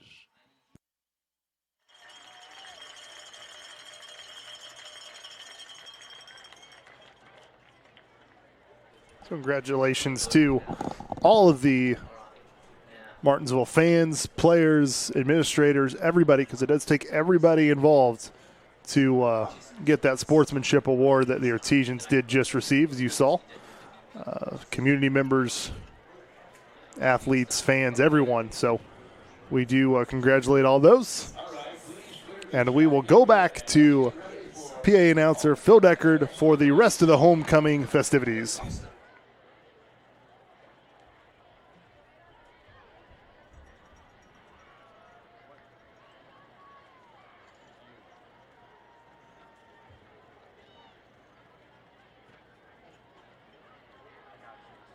All right, let us begin our halftime program, please, with the introduction of our Princess candidates.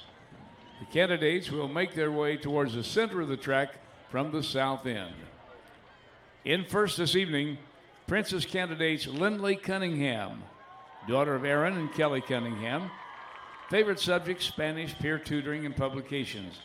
Hobbies, dance, playing ukulele, guitar, cello, and painting.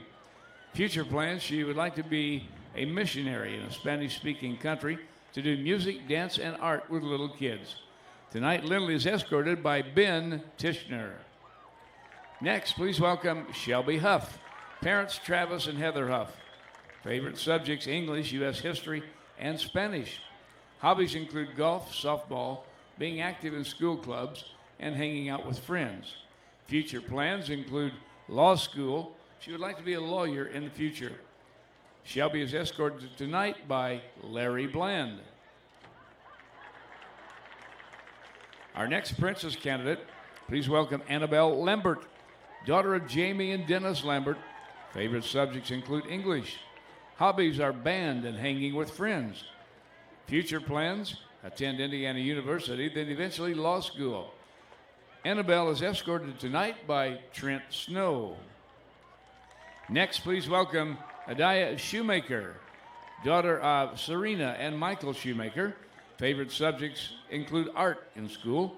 Hobbies, player soccer, drawing, and painting, hanging out with friends and family. Future plans, attend college, major in fashion design or film and photography. Adiah is being escorted tonight by Elijah Polly. Our final princess candidate is Paige Wells, daughter of Brandy and Mark Wells. Favorite subjects include math and cosmetology. Hobbies are spending time with friends and family and cuddle with her pigs. Future plans, earn her neonatal nursing degree at Vincennes University. Paige is escorted tonight by Dakota Meadows. Now please welcome our Queen candidates. Our Queen candidates begin with Grace Allen, daughter of Hannah and Mike Allen. Favorite subjects include anatomy and math. Hobbies include the Martinsville dance team. Future plans, neonatal nurse. Escorted tonight by Ben Balserac. Next, please welcome Paige Dorsett, daughter of Dave and Robin Dorsett. Favorite subjects include English and history. Hobbies, playing softball, volleyball and basketball, and boating. Future plans, attend Ball State University, play softball, and major in legal studies. Escorted tonight by Brady Costin. Our next Queen contestant, Gwenny Foley, daughter of Tim and Sherilyn Foley. Favorite subjects include composition, publications, and Spanish. Hobbies are cheerleading, drawing, cooking, spending time with friends. Future plans, plan to attend Indiana University. Gwenny is escorted tonight by Cameron Owens. Our next Queen contestant, Hannah Johnson, daughter of Mike and Stephanie Johnson. Favorite subjects include publications and rewind. Hobbies are editing video, traveling, and art. Future plans, film and media art. Hannah is escorted tonight by Austin Roy. And our last Queen contestant, Jersey Tannehill, daughter of Jeremiah and Carrie Tannehill. Favorite subjects include math. Her hobbies, playing football, softball and basketball, showing pigs, and petting all the dogs. Future plans, attend college, with plans to major in either dental hygiene or accounting. Jersey is escorted tonight by Quentin Bland. Let's give all of our contestants a big round of applause, if you will. All right, the moment you've been waiting on, the 2018 Homecoming Princess goes to Lindley Cunningham, daughter of Aaron and Kelly Cunningham, escorted by Ben Tishner.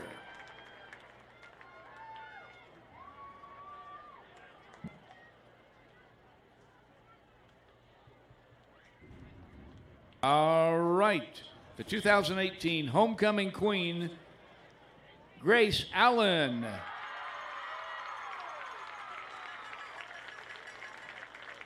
Daughter of Hannah and Mike Allen. Grace is escorted tonight by Ben Balserac.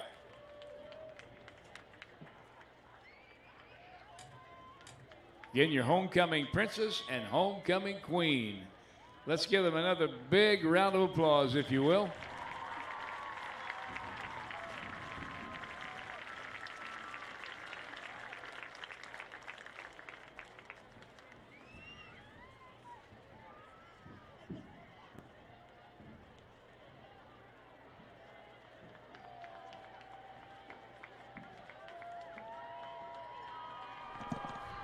So congratulations to all the candidates of the homecoming queen and princess. And now we're going to stay right here. We'll take you down to the field for the halftime enjoyment of the Martinsville Marching Artesian Band and the Martinsville Color Guard. Macy Gilbis, Karen McFarland, Jason DeHorace, Chad Sullivan, Trent Snow, and Jessica Veller. And tonight, the Marching Artisans will present just a portion of their 2019 contest show, The Deadline. The opening of this show features the music of the soundtrack for the movie Pollock by the composer Jeff Beal. The second part is a very beautiful ballad called The Seal Lullaby by the composer Eric Whittaker.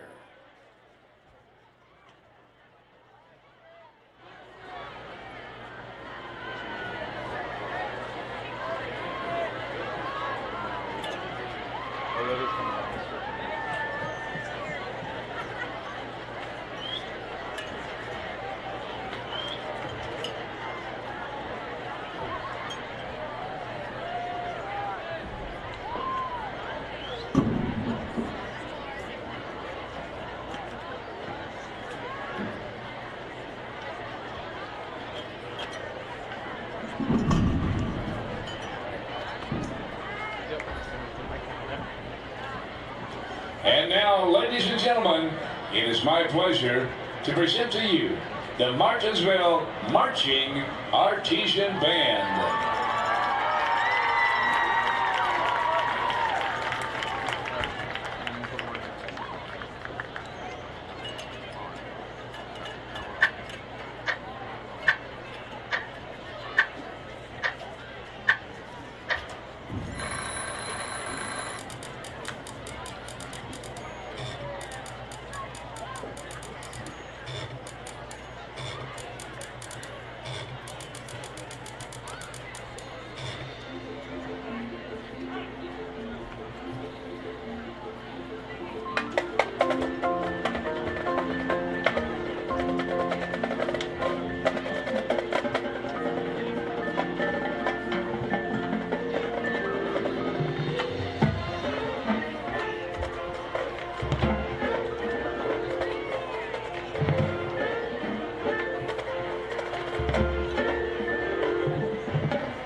Ladies and gentlemen,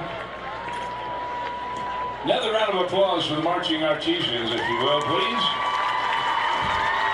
The marching artisan band staff features visual designer Aaron Stickley, music arranger.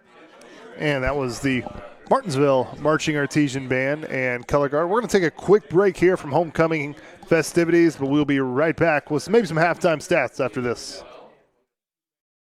Our definition of a relationship is being able to look you in the eye and hear about your concern, hearing about your family, hearing about your job, hearing about your aspirations, getting to know you, and positioning ourselves to help you meet those dreams. Now that sounds pretty old-fashioned, but we're not willing to give that up. We're simply not going to give that up.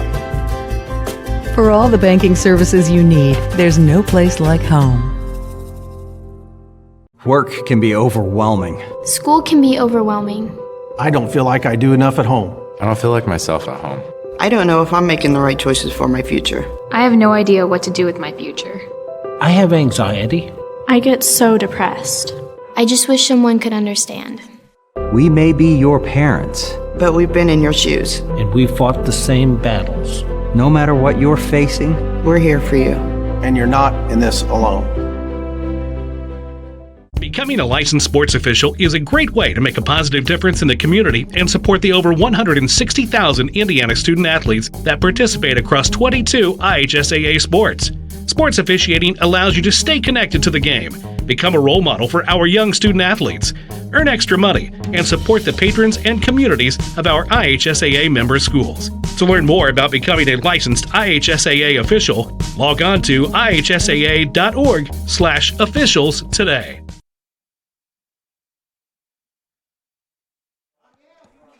And welcome back, everyone. WREP 15 Sports, and thanks if you're watching live on the MHS Rewind YouTube channel. Homecoming here, halftime.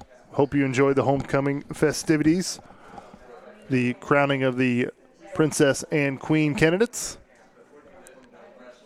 and also the performance at halftime of the Martinsville Artesian Marching Band and Color Guard. I'd like to shout out to Style Meckling, Alex Piccolo, and Olivia Ostler, who ran camera during that halftime. We'll go ahead and look at the halftime stats for the first half of tonight's game. Unfortunately, you see the score, Artesians down 19-40 to the Franklin Grizzly Cubs. Passing yards, Artesians a lot of passing yards, 251, doing a lot of damage through the air. Franklin with 176. Rushing yards, Artesians a little bit better, but still maybe not exactly where Coach Whitsom wants to be.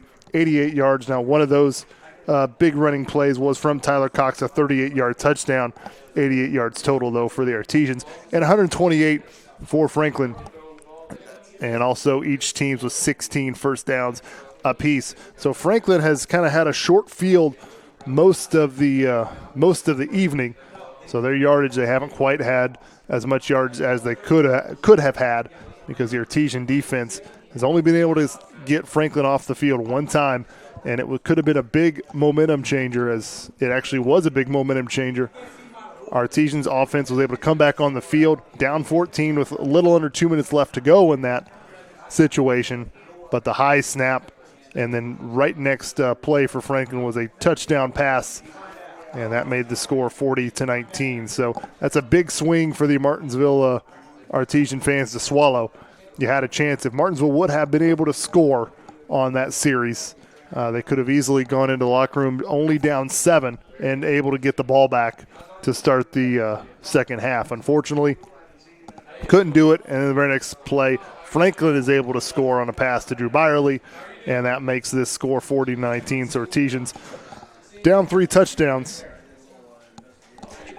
So we'll have maybe another 3 minutes left of halftime here. So we're going to take just one more quick break of the half, and we'll be back with a third quarter after this.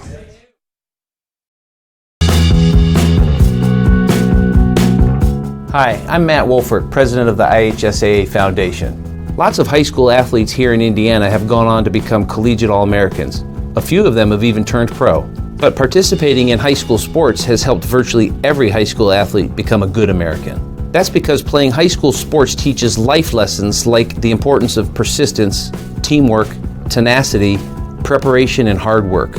The IHSAA Foundation was created to help high school administrators and coaches become more effective role models and teachers, emphasizing values that will help their players become better athletes, better representatives of their community, and better Americans. To learn more or to make a tax-deductible contribution, go to ihsaafoundation.org. You'll not only be contributing to the foundation of the IHSAA, you'll be contributing to the foundation of our community.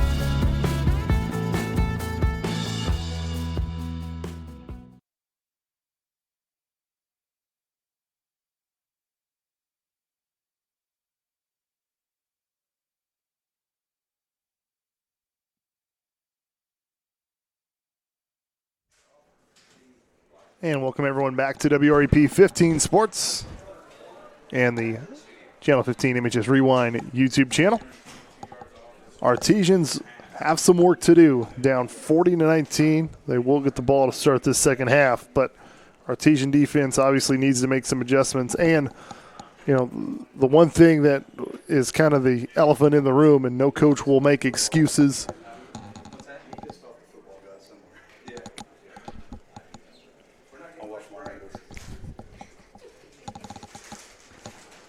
Don't want to make excuses, but obviously Artesians down their two best defensive players, two starting linebackers.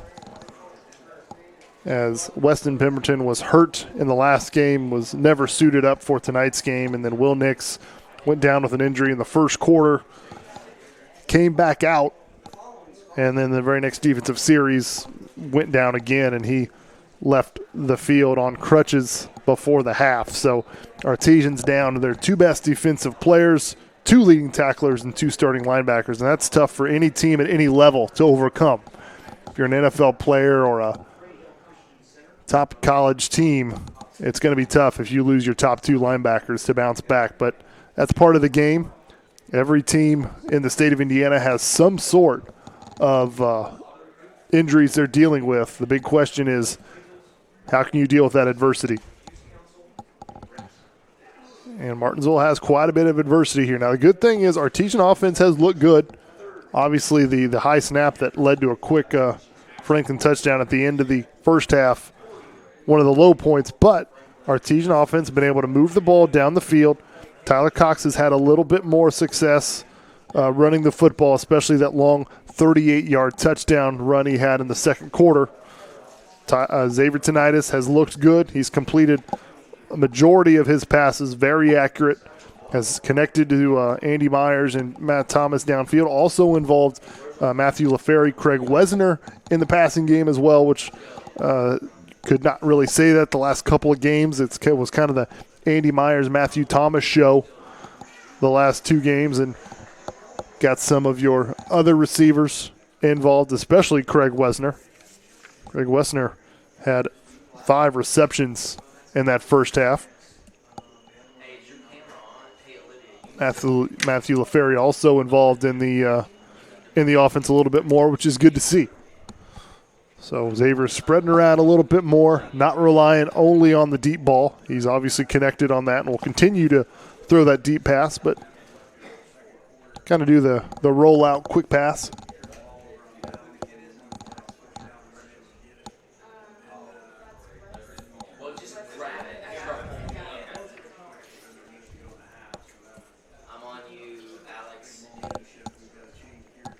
So Artesians come out to return the second half opening kickoff. And offense here needs to score they need to score quicker than later. This can't be one of those scores that takes 7-8 minutes to march down the field. Obviously, Coach Whitson would take that, but if Martinsville can score quick and the defense gets a stop, then this ball game changes a little bit. It's still within striking distance, got a whole nother half. The big thing is, can the defense make the adjustments, and those guys number 2, 3 on the depth chart, can they step up and really make some stops here for this Martinsville Artesian defense? Artesians trying to avoid going to 2-3 on the year, 0-3 in the conference. Not the way that Coach Whitson and this Martinsville team wanted the season to go, especially coming out of the gate 2-0 with a big rivalry win against Bloomington South. So we'll kick it off. It's a short kickoff, so this is returnable. And it is scooped up. Andy Myers, and he gets it to about the 30-yard line is where actually, check that. That was not Andy Myers. Excuse me. Number 35 maybe with that return. Riddick Bolton.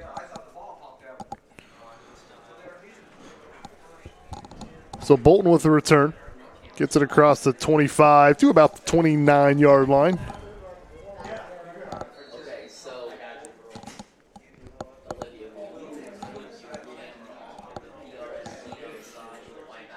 So we'll see what the Artesian offense does here.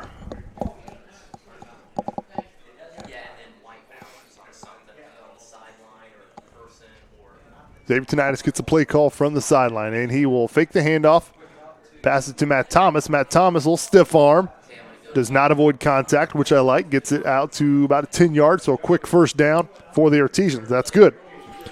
Coach Whitson, I know his offense. He likes to move it. He likes to keep it going, likes to play fast. So right now, Artesians are doing that. They get the first down. Now they are waiting for the chains to work, and they're ready to snap it.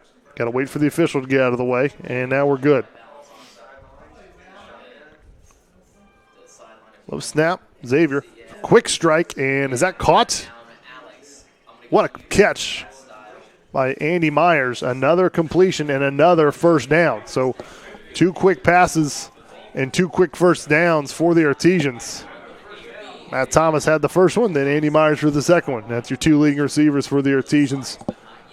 Doing what seniors should do, making big plays. We're just now 30 seconds into this, and already Artesians are at midfield.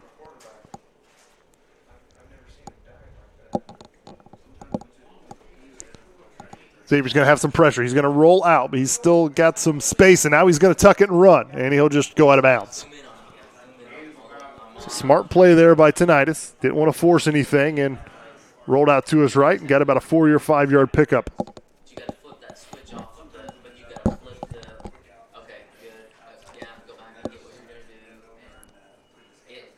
Said, be huge for the Artesians. They can get a quick score here.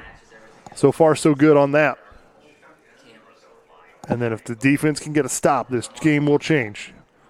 And a little screen pass there. Andy Myers breaks 1 tackle, cannot escape the second. Is near the first down, but I don't think he got it. So we'll bring up 3rd and short coming up.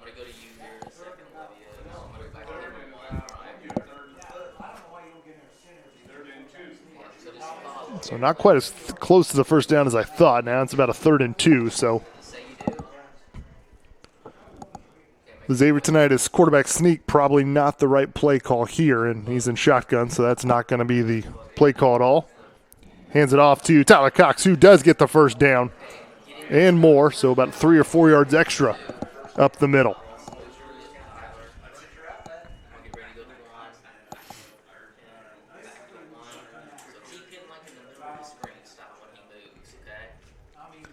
Fakes it to Tyler Cox, passes it to Matt Thomas. Matt Thomas had 3 defenders waiting for him, and he could not escape 2 of them.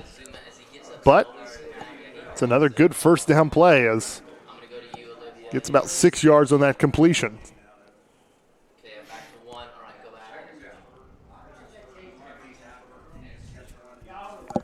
Number 23, Josh Ham now comes in. He will kind of line up in the slot.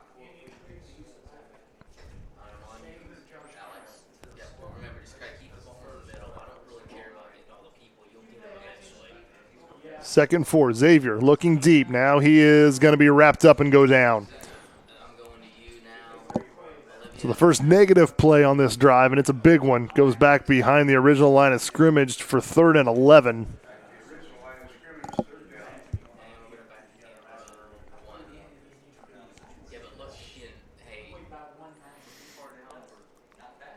Xavier, he's been sacked a few times tonight. Xavier was looking to go deep that time and just could not pull the trigger. Wesner fakes it to him on the sweep, and now it's a set-up screen, and Tyler Cox couldn't get it. I don't know if that screen was going anywhere anyway. Franklin's done a really nice job of covering that screen pass up. And now we've got 4th and 10. Artesians, where they're at, they have to go for it, especially down 3 touchdowns and where they're at on the field. This actually would not be great starting field position for Franklin compared to what they've had in the first half.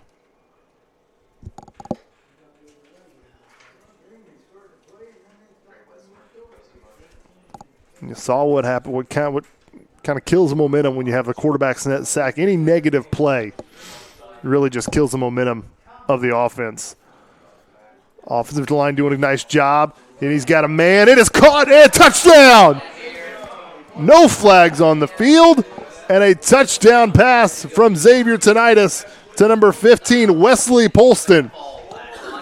And now you might start to see Wesley Polston emerge in this offense. Wesley Polston caught a touchdown pass last week at the very late end of the game in the fourth quarter. And now he has his second touchdown reception. So Wesley Polston has 2 receptions on the year. Both of them have gone for scores. That's exactly what Martinsville needed. They needed a score. Got it around the 3 minutes, as long as it took to get that. So now it's the defense's turn to come up and get a stop. But right now you got a 2-point conversion play here.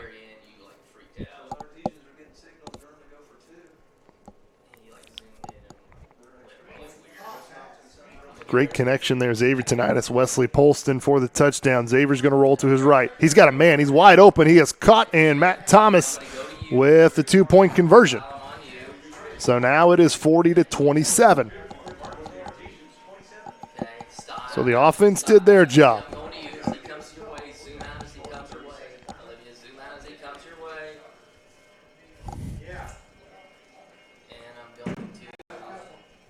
So here's the replay of the last touchdown. Wesley Polston caught it going down the near sideline. I was a little worried because Wesley Polston used that offhand just a little bit to get a little separation, but not enough for the official to throw the flag. Already had one offensive pass interference that took away a touchdown. I was hoping we wouldn't get a second one, but nice position by Wesley Polston. Was out in front of his defender, and Xavier Tinnitus throws it right in there for a score. So it's still a game here, folks. 40-27, Artesians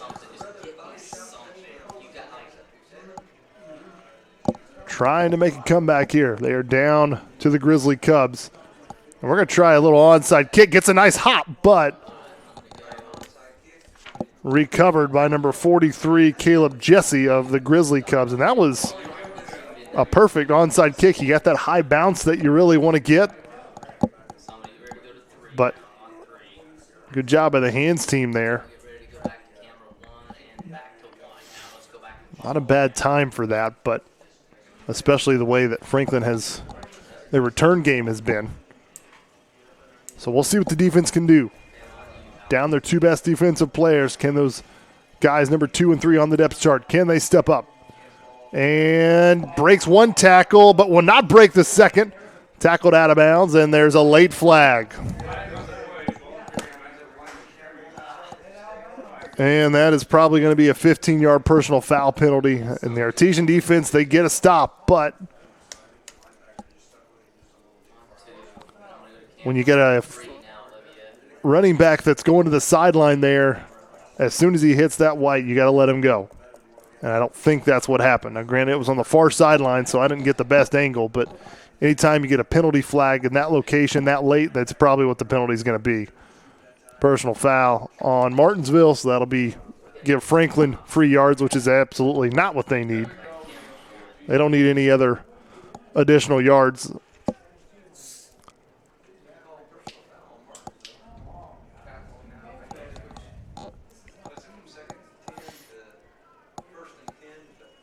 So Martinsville there on that play actually got a stop. It looked like they were maybe going to get a stop behind the line of scrimmage, but was able to break free and still was going to get a stop for minimal gain, but the 15-yard penalty will change things a little bit. And Byerly's going to keep it, and he is all the way up into the secondary already.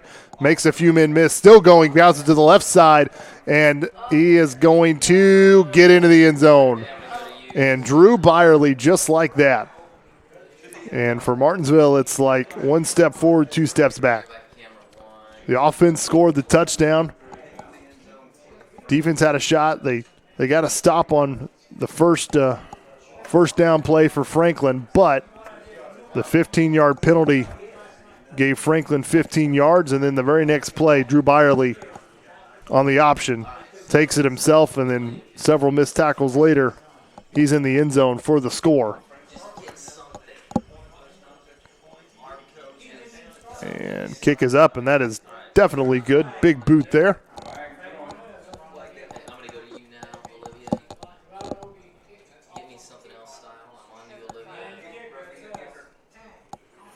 We do have a penalty marker on the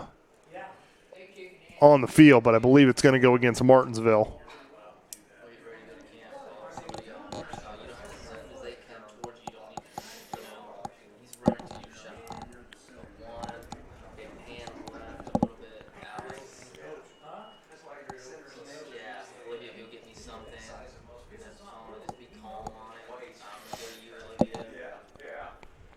Two extra points, good. Makes it a 47-27 score. 8:37 left to go in the third quarter. And that defensive series was all kind of set up by two things. First, the personal foul penalty that gave Franklin 15 yards after a minimal gain on first down. And then just some missed tackles. Drew Byerly, big, strong kid, and I just think too many arm tackles or trying to go too high led to the score. Obviously give credit to Drew Byerly, athletic kid, big kid, was able to make some moves and force the Artesians to miss, but just could not bring down the quarterback.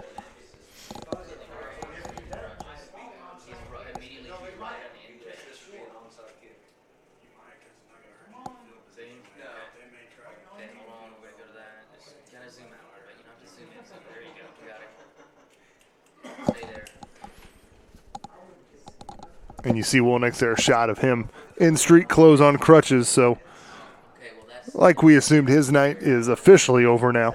He is out of uniform and on crutches. So now the only thing you can do is hope that him and Weston Pemberton, those injuries are not season-ending or long-term injuries, and they can maybe get back in this during this 2019 season.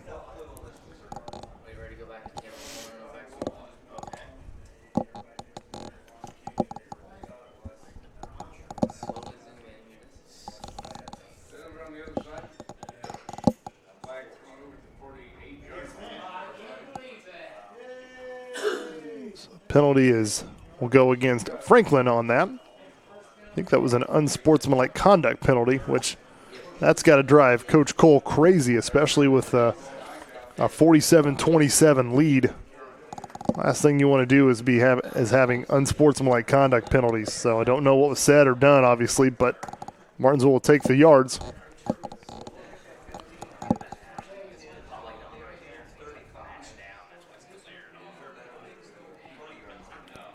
Artesians were able to put up points last time out. We'll see if they can do it again. Little quick jet sweep. Tyler Cox makes one miss. Now he cuts back inside of the middle and powers his way, still going and driving those legs across to the 45-yard line. So about a 10-yard pickup there. It's actually considered a pass as Xavier Tonitis kind of flicked it forward. And Tyler Cox with the reception and the 10-yard run. So first down. So Artesian offenses look good in this second half, moving the football nicely.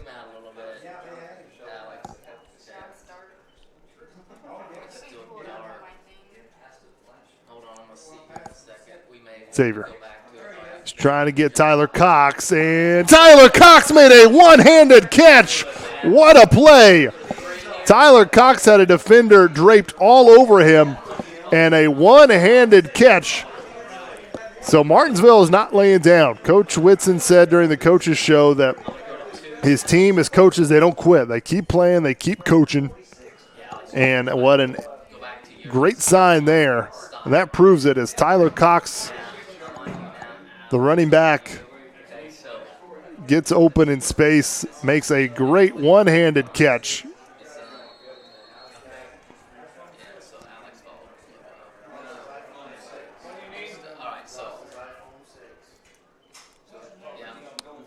Xavier hands it off to Tyler, and he is going to be stuffed short of the goal line.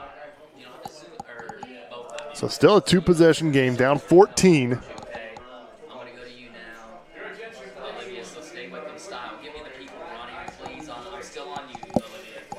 So after the great catch by Tyler Cox and score, that happened really quick. Artesian were able to score in a hurry. So now it's the defense's turn. And there's the replay. You see the great catch by Tyler Cox and gets into the end zone for Tyler's second score of the night. Had a rushing touchdown and then that touchdown reception.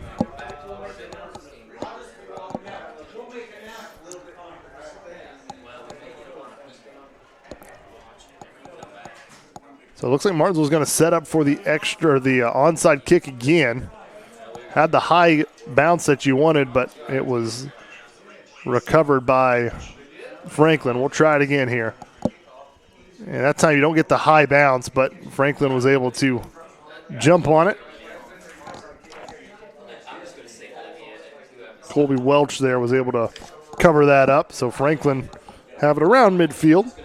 Larry Bland was, check that Ethan Hanlon was the one attempting that onside kick.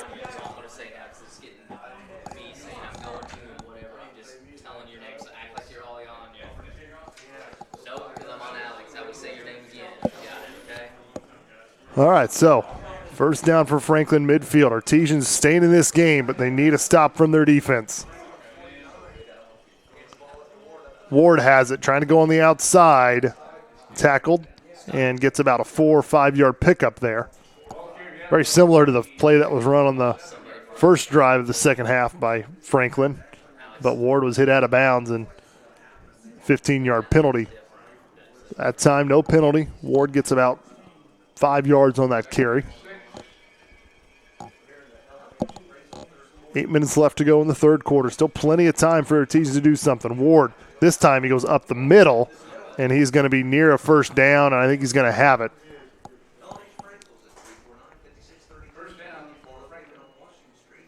And with your two linebackers out, you're going to be asking a lot from Jacob Burke at number 30. He's the only starting linebacker that's still in there, and you're going to be asking a lot of your defensive line. They're going to have to stuff some runs at the line of scrimmage.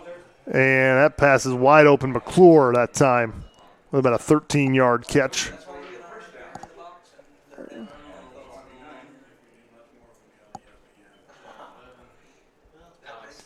So McClure with a touchdown or a first down reception there.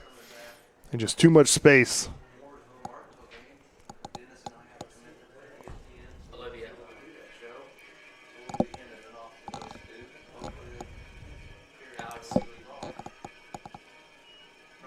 Ward has it up the middle, falls forward to about the 25-yard line, so gets about 4 yards on that carry.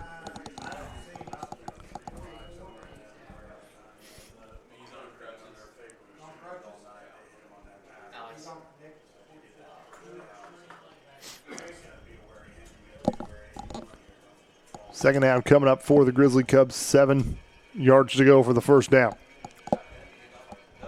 Byerly. Slant is incomplete. Did not catch it. As an 81, Isaiah Klein, who already has 2 touchdown receptions tonight, went down to get it, but could not come up with it. That was a nice play action by Drew Byerly. Pulled that late and then just could not connect on the slant. So Franklin here, 3rd and 7. More than likely in 4-down territory here. Byerly back to pass. He's going to throw it wide open but way high. Once again, open receiver in the middle of the field, Jalen Ward, but threw it over his head. So now we've got a 4th down. Now last time Martinsville was in a 4th down situation like this, they got to stop. Coach Whitson asking help from the crowd. We want to make some noise.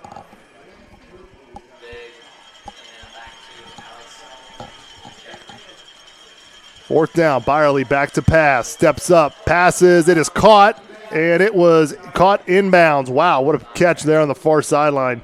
And once again, it's McClure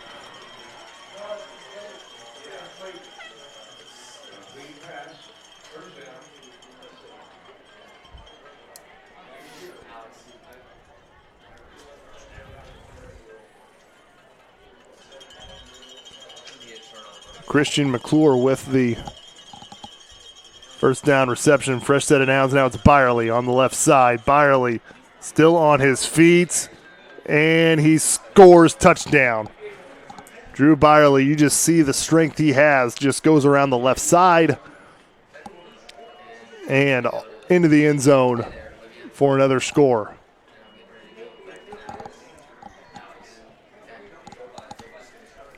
Just unfortunately tonight, Martinsville's defense just does not have answers for Franklin.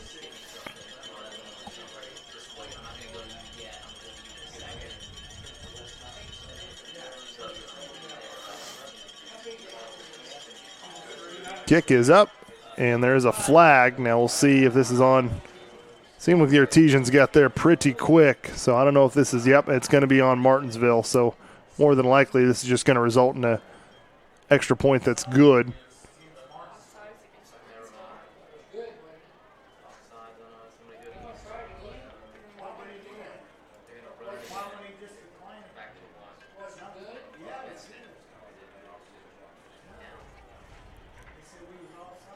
So Franklin will try the extra point again after the offsides penalty.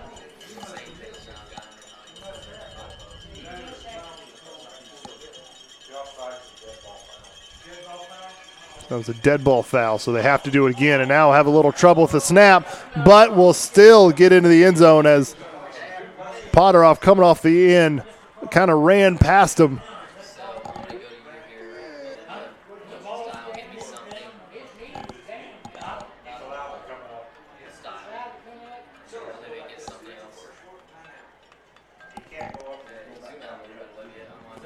So the two-point conversion is good, and that's just kind of the night that the Artesian defense has had. Extra point, first you get a penalty. Franklin has to try it again, and then a bad snap. The holder is able to come up, and Potteroff, coming off the edge trying to block that kick, just ran past the holder and was able to get in for the extra two-point conversion. And 55-33 is your score. 6:46 left to go in this third quarter of play.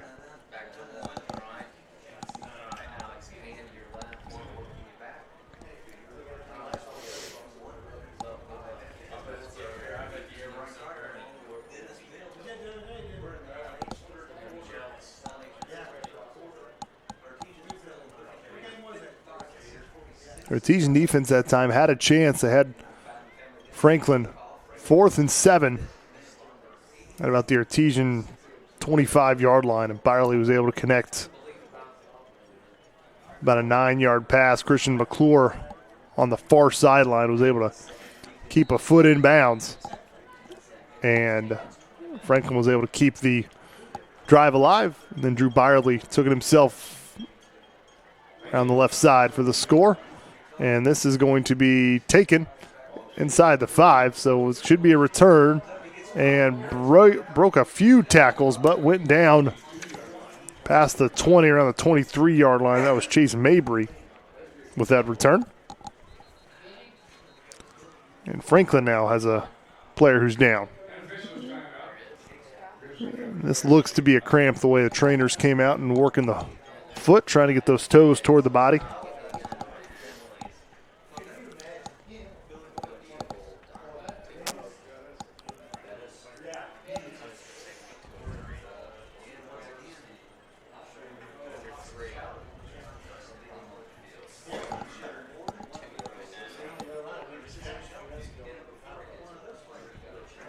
You just put a lot of pressure here in your offense. They have stepped up to the task in this second half, scoring the 2 times they have.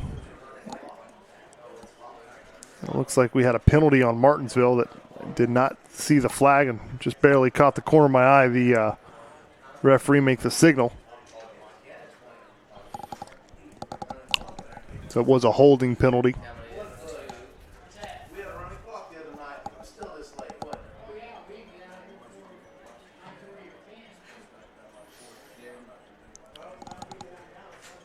Like I was saying, offense, just a lot of pressure on them to score. They've done their job the second half, scoring the last 2 times they've had the ball, scoring touchdowns. A touchdown reception, Wesley Polston, then another really nice catch by Tyler Cox. But unfortunately, the defense has given up 2 scores of their own. So Artesians being down, you cannot trade scores. And that's what Martinsville has done in this third quarter. Still in the third quarter, though, 6:40 left. So obviously there is time for anything to happen. But the defense needs to make some changes. Down their 2 best defensive players.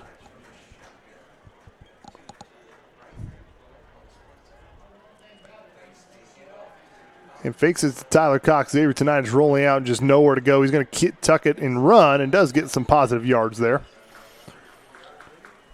Good job by Xavier to tuck that and go.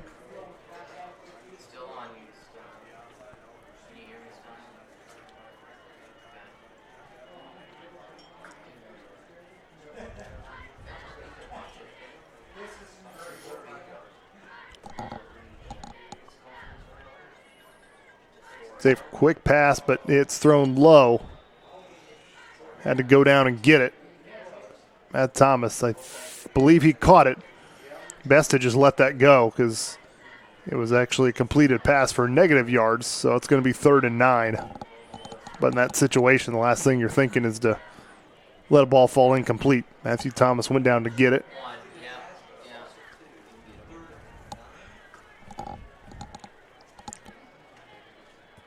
Xavier will roll out to his right, looking, throwing the far sideline to Andy Myers. There's all kinds of space, and he fumbled the ball out of bounds, but I think it was after he got the first down. So it's a first down for Martinsville.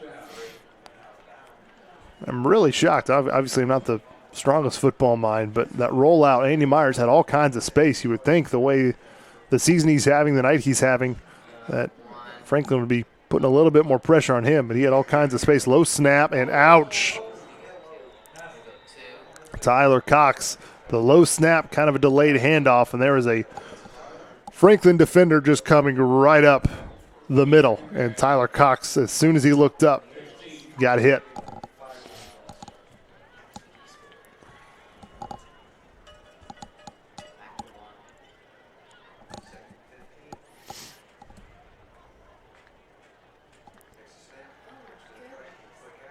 And Matt Thomas with a completion. And just shy of the 30-yard line. So that will make it a manageable 3rd down. So good completion there on the far side.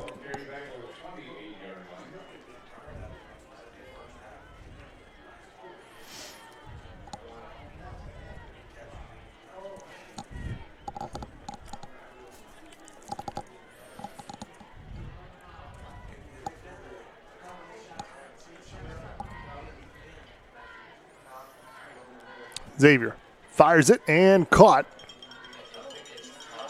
And still and finally tackled out of bounds. That was Andy Myers again. It's another first down. So just those quick passes to the sideline has worked for their Artesians now. Maybe Franklin, because they have the 55-33 lead, they're giving a little bit of cushion, making sure they don't get beat on a big quick play. They'll give up those. Little speed option here. Now Tyler Cox has to find some space and maybe gets a yard. That speed option was the one that sprung him for the touchdown run in the first half for 38 yards. But now we've got to have a stoppage of play for an injured Franklin Grizzly Cub who is down on the field.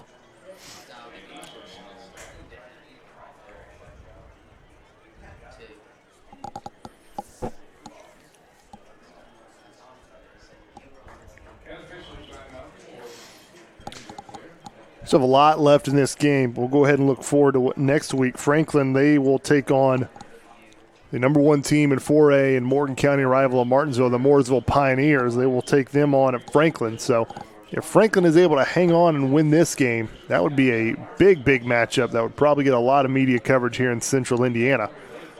As you would have a 5-0 Franklin team and if Mooresville wins tonight, a 5-0 Mooresville team. Probably that could be a top 5 matchup. It's Franklin if they do win, but Martinsville still playing hard. If Franklin can win here, they might move up to maybe 5th in 5A, Mooresville number 1 in 4A. So you could have a really nice matchup next week at Franklin, with the Grizzly Cubs taking on the Pioneers. For the Artesians, they have to go to Whiteland, just about 4 miles away from Franklin High School. The Whiteland Warriors on the road. Artesians taking on a tough 5A school again, another Johnson County school, the Whiteland Warriors. That's not good for Franklin. Brendan Couch, one of their better defensive players for the Grizzly Cubs, comes in with 4 tackles for loss on the night.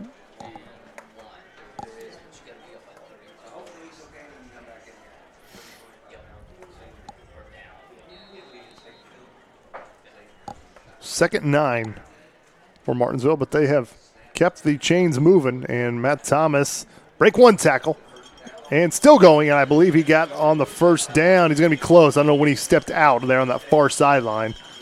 It is going to be enough for a first down. Nope, check that. I'm sorry. It'll be 3rd and short. 3rd and about a yard. And this drive started all the way back at the 15-yard line of the Artesians. So this has kind of been one of those long, methodical drives, churning out first down, and that's got to be a flag, yeah. Wesley Polston was the intended receiver, and he was tackled before the ball got to him. So that will give the Artesians a first down. That may be one of the easiest penalties the referee will call.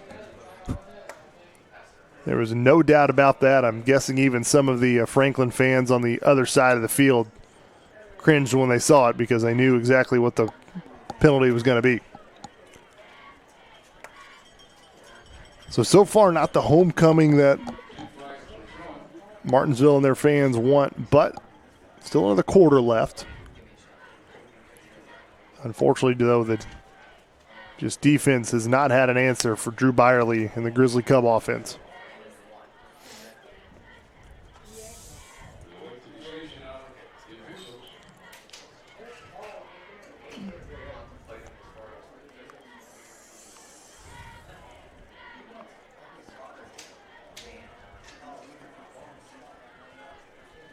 We wait for the officials to spot the football after the pass interference penalty.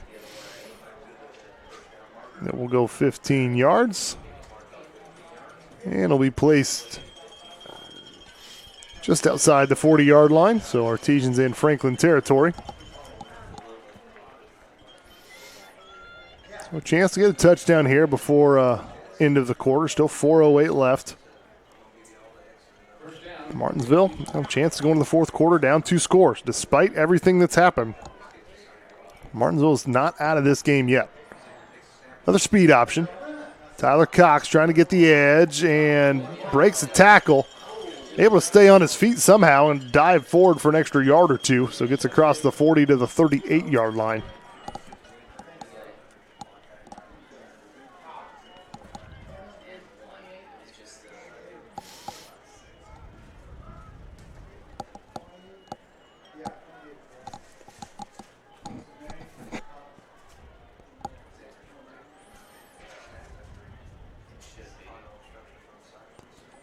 And we're going to try a speed option from the other side. That time, though, Tyler Cox in some trouble. Was able to duck one defender, but get back to where the original line of scrimmage was for a loss of about 4 or 5 there. Tried the speed option from the other side.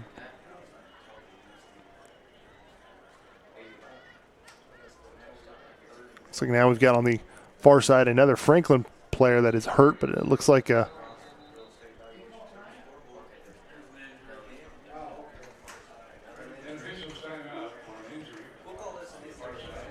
Franklin player. Looks like the trainer's working on that right leg. Once again, don't want to speculate, but looks to be a cramp the way it's being treated. It's awfully hot and sticky. September has been one of the warmest, driest months in quite a bit of time. So just when you think the weather should start to cool a little bit, it still feels like a football game in August. So you're still dealing with players with cramps and things like that. hopefully, though, as the season goes on, this weather cools and it starts to feel a little bit more like football weather instead of baseball weather. Good to see the Franklin player up. It's number 23.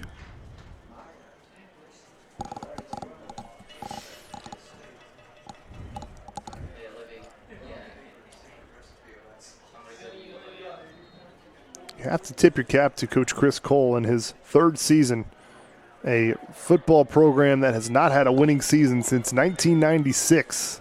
They've had a couple 500 seasons, but none, no winning seasons. Finally have a chance to get that. They're 4-0 coming into tonight's game, a chance to go to 5-0. Xavier passes it to Matt Thomas, a little bubble screen. He spins, his helmet comes off, and they're still going to tackle him. The play, and there is a flag that comes. There's two flags that now come.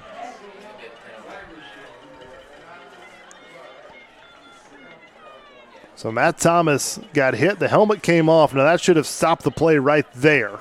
I don't, in the press box, I can't really hear whistles very well, so I don't know if whistles were blown or not. But as soon as the helmet comes off, the play is stopped dead.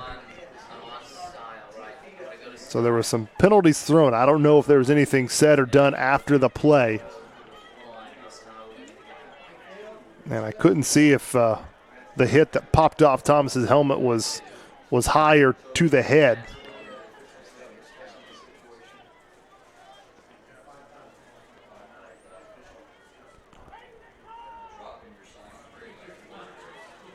Officials taking their time making this call. Kind of hear in the background some of the Martinsville fans getting a little restless. Personal foul targeting against Franklin. Another personal foul against Franklin. So two personal foul penalties, one of them targeting. So that's a huge blow to Franklin and a bit of a boost to Martinsville. Now you hope Matthew Thomas is okay.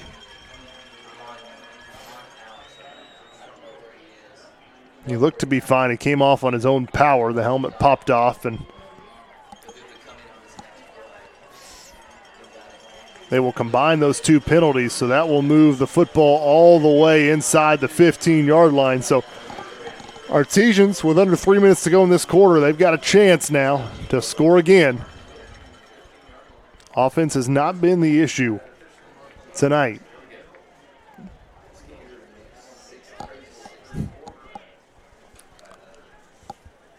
If you like points on the board, if you like a lot of offense, this is the game for you.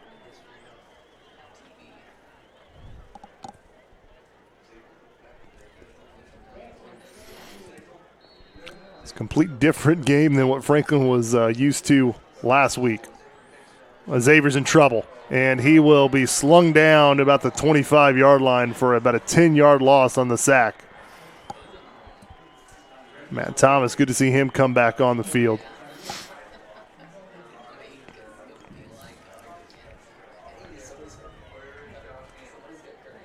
Franklin beat Whiteland with a score of 15-13 last week, and now they're in a shootout with Martinsville, 55-33, with still one more quarter left to play. So this game's already 2 hours and 37 minutes old. So lengthy game here as LaFerry cuts it inside, and he is fortunate to at least get anything. That looked like it was a disaster from the beginning. The low snap, LaFerry had a defender right in front of him, and he just kind of sidestepped and went upfield and was able to salvage a little bit of that, but still brings up 3rd and long.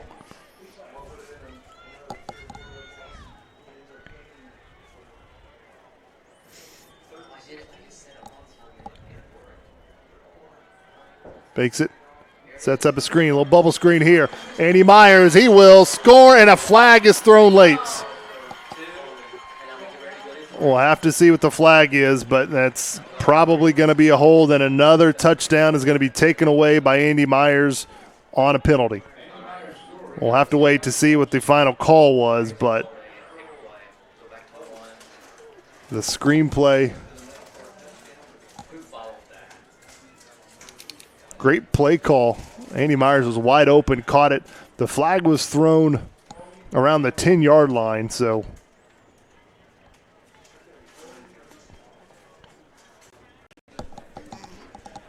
here's the replay here. Andy Myers with the catch. You see the catch there, and there's maybe the hold. Andy Myers to his right had a defender, and I think the defender was held on to keep from getting to Andy Myers.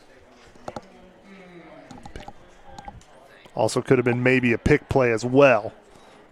Regardless, it's a penalty against the Artesians, so it takes away the touchdown, so they will replay third down again from their from the 20. Franklin makes a quick substitution. Xavier, he's going to go deep, and it is incomplete. Could not hang on the far side. And Matt Thomas, that's another one that he had his hands on in the end zone but just could not haul in. So Artesians obviously will go for it on fourth down. Matt had his defender beat, but just could not haul it in. Had another one in the first half like that. Had a defender, got his hand in there and knocked the ball away. So we'll try it again, fourth down here. Artesians, this drive started at their own 15-yard line, and we'll see how it ends here. Fourth down, he's got Thomas. Caught. Touchdown. Now there is a flag, but this is, I think, going to be pass interference on the defense this time.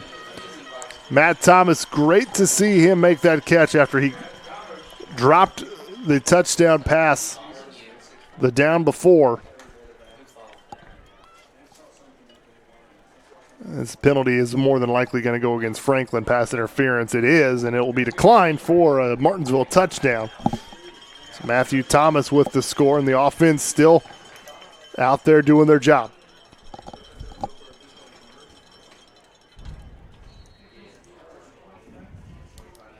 Wait for the two-point conversion play here.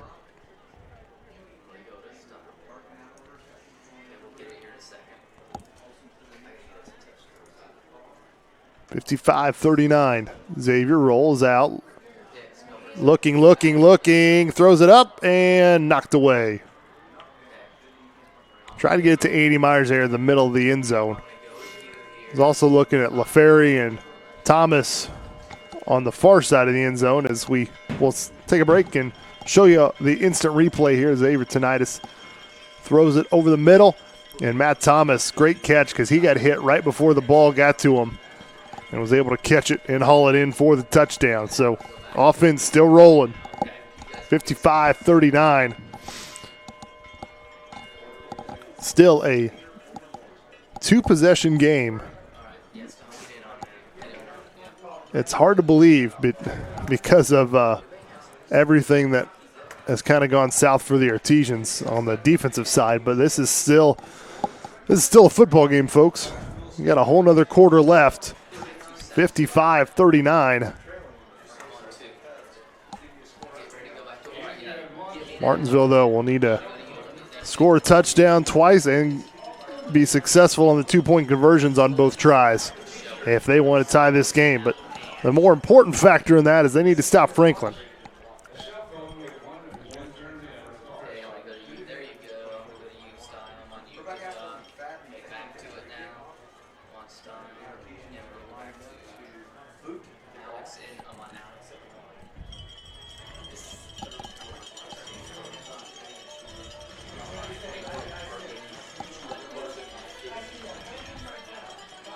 So we'll try the onside kick again. Try the onside kick two separate times. Try it again, and we're going to fake it this time. We're going to go try the other side, but it's going to take a bounce out of bounds. So nice draw up play there. Last two kicks, you've tried the onside kick on the far side. Then you had Brennan come in and kick it to the other side, but just too much leg in it and went out of bounds, and Franklin will get the ball right where the ball rolled out.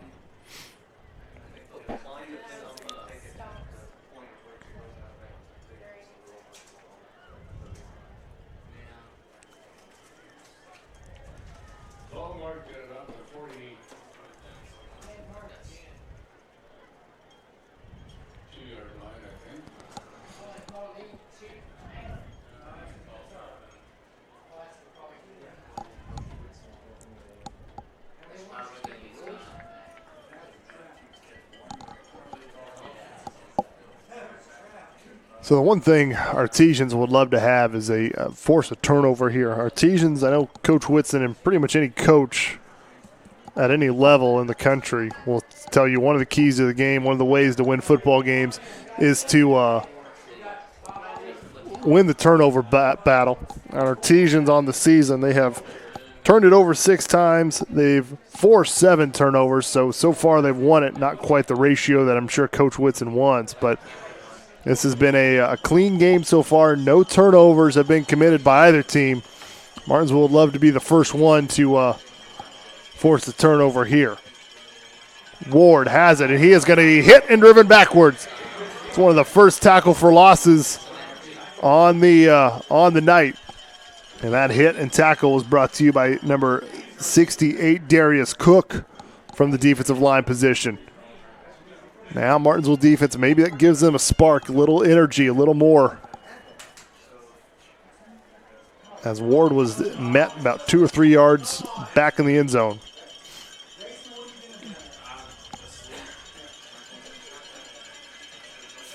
Under minutes to go here. Byerly's going to throw it, and he is going to be a hit. And did he hang on?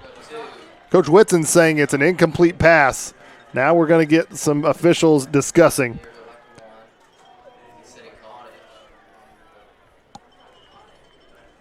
Officials are going to say that it was a catch. Coach Whitson, obviously a little biased, but he was saying that it was not a completed catch as Max Lancer took a shot but was able to haul it in. 3rd down, 21 seconds to go. Franklin does not have to run a play if they don't want to. The play clock and the game clock about 1 second differential. So if Franklin does not want to run a play, they do not have to. And the way Byerly is standing, I think that's what the plan is going to be. And that will do it. It was an exciting third quarter, a lot of offense. We've got one more to go. Artesians trying to fight back, down 55-39. We'll be back for the fourth quarter after this. Sportsmanship doesn't happen just on the court or on the field or on the mat. It doesn't happen only in the pool or on the green or the track. It also happens in the stands, on the sidelines, on the web, and at home. That's because sportsmanship is everyone's responsibility. We remind you to practice good sportsmanship at all high school sporting events. Treat athletes and officials with respect during competition and especially in social media. And support your team's coaching staff. Remember, sportsmanship has a face. Yours. A message from your high school and the Indiana High School Athletic Association.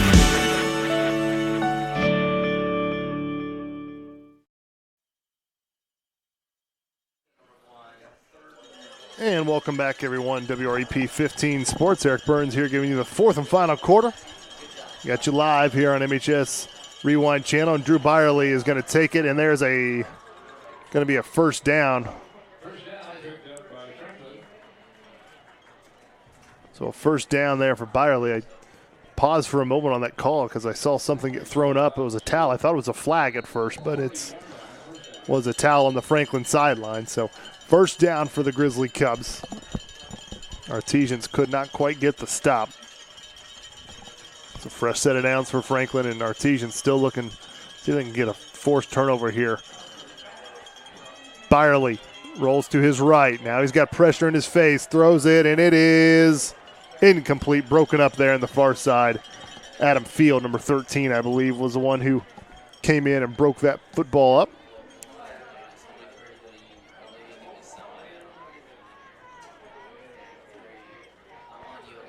Now the officials are meeting. Do we have I did not see a flag thrown, but obviously something happened. Nope. There was a flag thrown, it was dropped, but it was not meant to be thrown, so the flag is put back in the pocket of the official.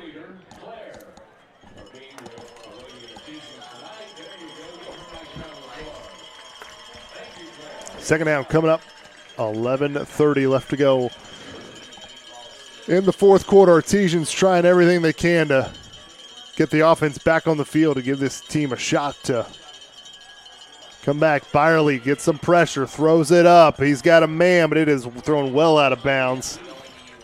good. Billy Bias kind of got a little turned around, but Byerly threw it well out of bounds, had some pressure coming from the backside. And here, like, the Artesian defensive line has gotten through and caused Byerly to scramble. The problem is Byerly, so big, strong, and athletic, has been able to turn those possible sacks into positive yards sometime. Steps up in the pocket, throws it, and it is through the hands of the intended receiver, Christian McClure. And now you got a 4th and long, so here you go.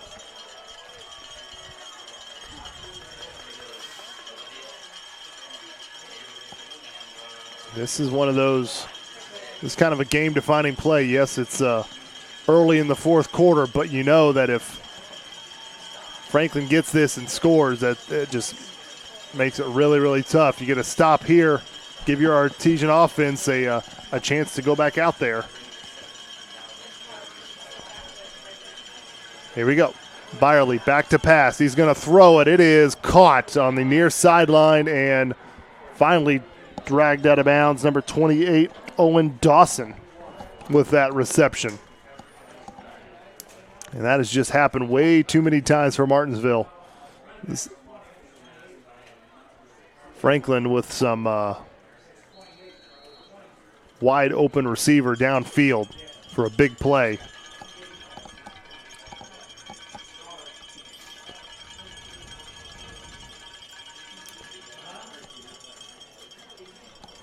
So on 4th and 10, Franklin is able to convert the first down. And now defense, they need to get a turnover or something, and Byerly sheds a few tackles, but that time he stays out of the end zone.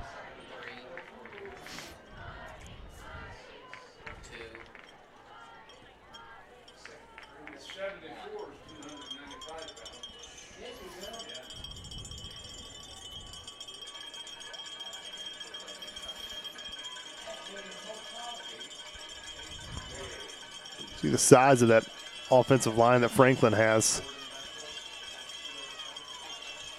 Tough task for the Martinsville defensive line to get any pressure. That time they do, but too much speed there as Ward gets to the outside and does get tackled, but not before he can get a first down. So it's happened quite a few times tonight. Artesian defender has been there, but just has not been able to make the play. So 1st and goal now for Franklin.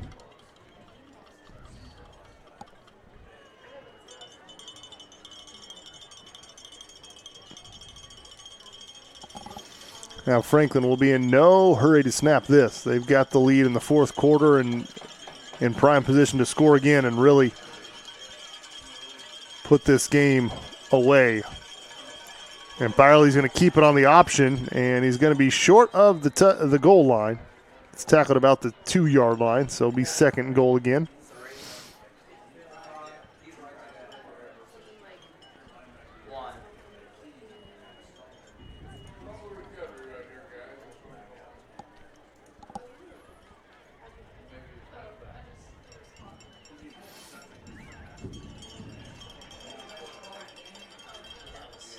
Franklin using all of the play clock here.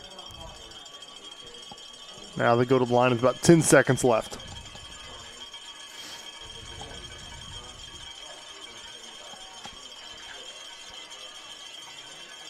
Gives it to Ward, who waiting on a call. Nope, Ward didn't get in. Well, inside handoff there to Ward, stopped him, and defensive line, nice job there, and bring up 3rd and goal. Let's see if the Artesians can make things interesting here, get another stop and force a 4th and goal here. With basically the game on the line. Still within reach, but if Franklin punches it into the end zone here, that will change some things. But right now, still a 2-possession game. Defense needs to force a turnover, get a stop here. And Byerly kept it, and he is going to be gang tackled. So you will have a 4th down. And Byerly, very fortunate to get that off. I thought he snapped that when the play clock hit 0, but Byerly actually went back, so now your defense got a fourth. Let's see if the crowd can get into it. A little shocked Byerly just doesn't go under center and just try to get the push. He's still in shotgun, 15 seconds on the play clock. They're going to snap it to him. Ward has it. He is hit, but he gets second effort and scores. He was hit shy of the goal line, fell forward and was able to crawl his way to the end zone. Second effort by the Franklin running back, number 20, Jalen Ward, the junior. Able to keep his legs going and dive in for the touchdown to make this 61-39. Kick is up, and it's good.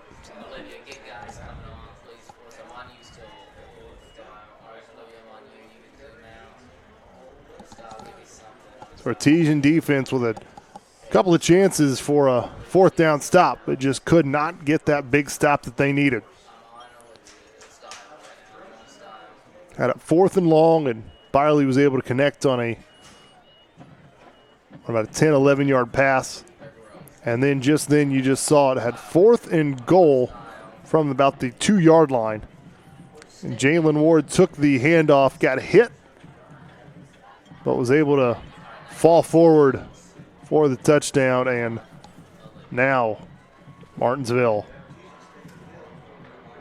really, really tough task here. Maybe out of reach for the Artesians. They're obviously not going to quit.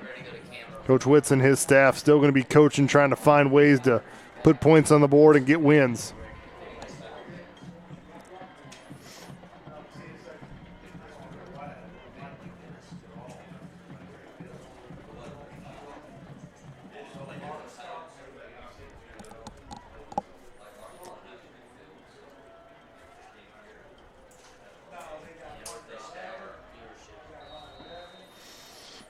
You got to remember the Artesian defense. They were dealing with short field every time Franklin's had the ball, because Artesians have tried an onside kick after every touchdown in this second half, which you have to. You want your offense to have the ball, but just unfortunately not able to recover. So Franklin has had average starting field position at the 40-yard line is where they've got to start this entire half, and that makes things tough. Instead of having to go, say, 80, 90 yards, you only having to go 60. And Franklin, their offense has just proven too strong for an Artesian defense that has shown effort, but just without their 2 top playmakers, just not able to get the stops they needed.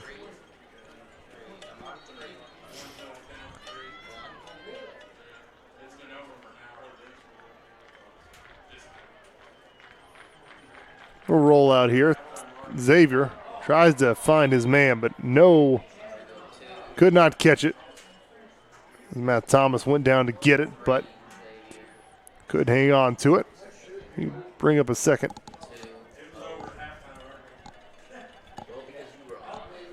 Second down for the Artesians.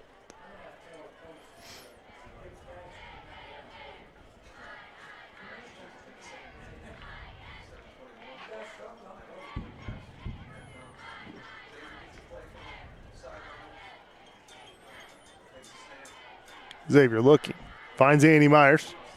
Little crossing route, gets it out near the first down. Actually, I think he did get it.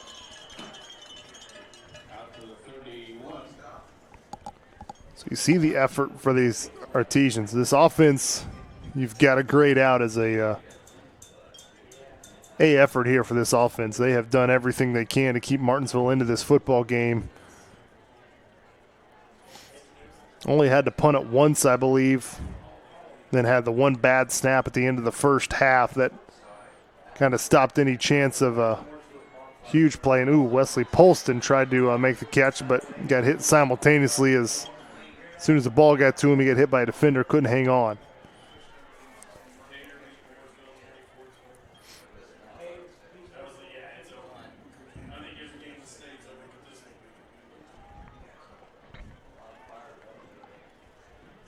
It's a what-if situation there, as if Artesians on the end of that first half, if they was able, instead of the high snap and turn it over on downs, Franklin scored a little pump fake and trying to get it to Andy Myers down the sideline. He stops, turns around, and hit him, but he was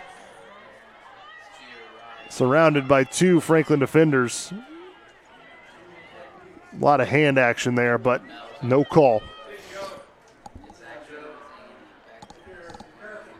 So, yeah, the what-if situation, if Artesians score there, they go into the locker room down 7. The way this offense has played in the second half, good chance they strike, and then you've got a tie ball game in the second half, and you kind of just wonder where things would go from there. But Martinsville didn't score, Franklin did, and then you go into the locker room down 3 scores instead of just 1. And then you're constantly having to play catch-up here, and we've got a flag, and it looks like it's going to be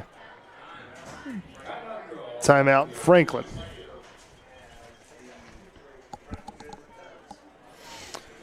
And this game's officially hit 3 hours, which is pretty long for a high school football game, especially one that hasn't had any overtime involved. So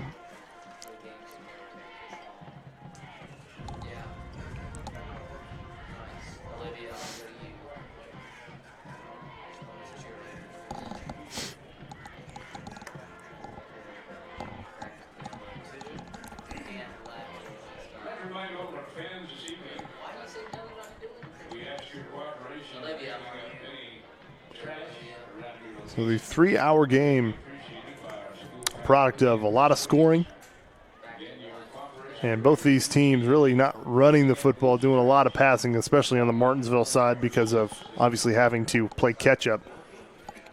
I stopped taking stats at halftime, just kind of ran out of room on my sheet anyway, but I'm sure Xavier Tinnitus' numbers are pretty impressive. There's not been many receivers that he has missed. Xavier looking, still looking. He's a little trouble. Gives it to Andy Myers on a little screen. Andy Myers makes a couple miss. Still on his feet, though, fighting, but not much there, only a couple yards. Andy Myers has had an impressive night. He's a little slow to get up. And he does get up.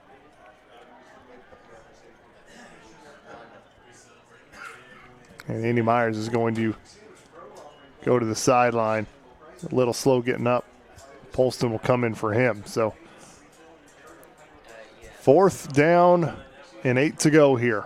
Artesians just trying to have a chance for an onside kick.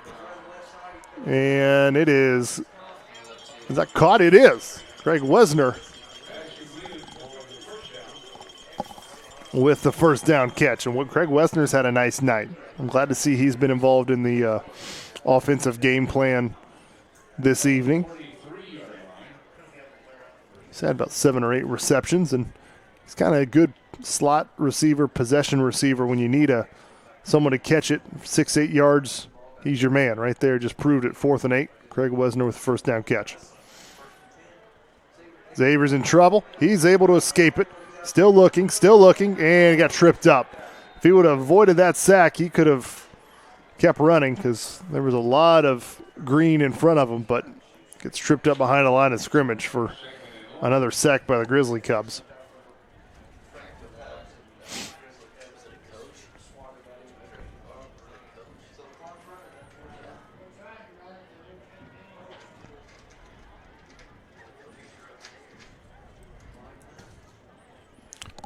So second down coming up. 2nd and 16 for the Artesians. Just trying to put some more points on the board. Xavier, he's going to air it out. He's got LaFerry, who hits him in the hands, but he cannot bring it down. And there is a flag that gets thrown kind of late. So we'll see. I mean, LaFerry had a defender right there on his hip. Now, as the officials say, there's a little more contact than what needed to be there. We'll find out. Officials meet around the 45-yard line.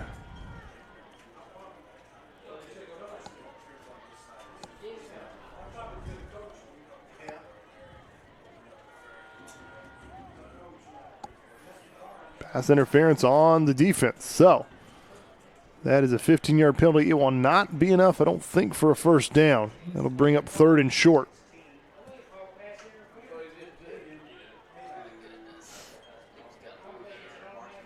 Pass interference in high school is not an automatic first down, so it will bring up 2nd and short, excuse me. You do replay the down.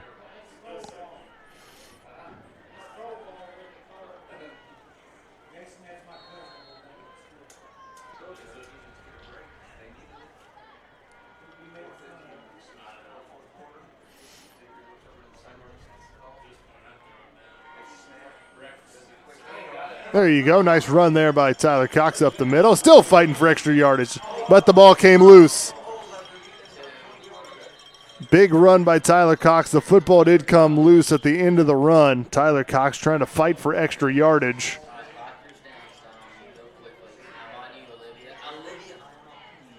But it looks like Martinsville was able to maintain possession. So even though the football hit the ground, Artesians were able to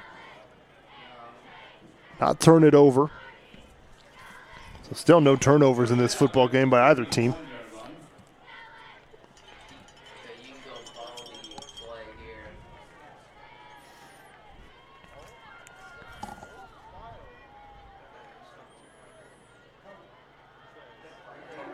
And still on his feet.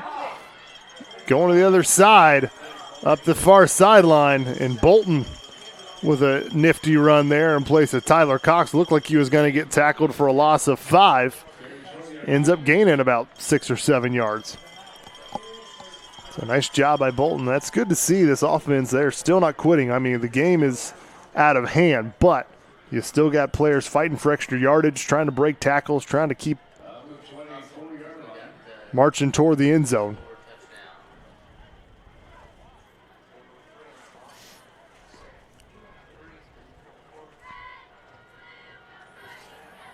Xavier looking, he's got pressure, he will go down.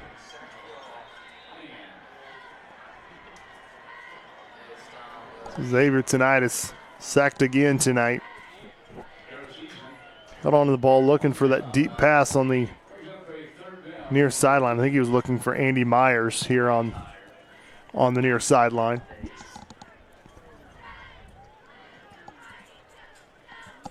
Third and 11. Play action. Xavier looking now. It's going to be a holding penalty, so this is going to be coming back. And Matt Thomas tried to go up and get it, but incomplete. But it is going to be a holding penalty. We'll see if Franklin takes this or just they decline it. It'll be 4th and 11 if they accept it. You're looking at 3rd and 16.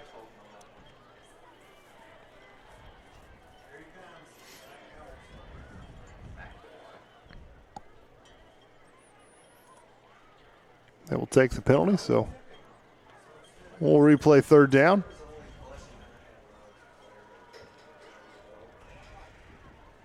Check out the 10-yard penalty, excuse me. I don't know why I thought it was a 5, but it's 3rd and 21.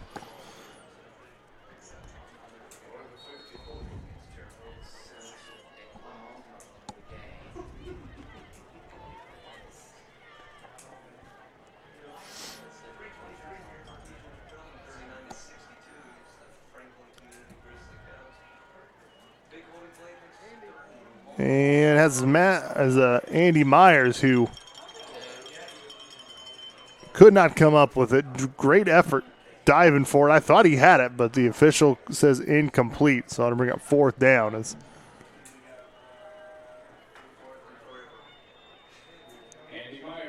Andy Myers just looked just a little gassed. I mean, played a great game. The entire offense has done well. I mean, if you would have told me Martinsville will score 39 points in this game, I would tell you Martinsville would probably come away with a victory, but unfortunately Franklin's offense has been even more impressive with 62 points on the board. As Xavier rolling out, got some pressure, trying to find someone, does fine, but it's off the chest of the intended receiver. 4th down, we'll give it back to Franklin, and that will do it. We'll see if Franklin just kind of runs the clock out here.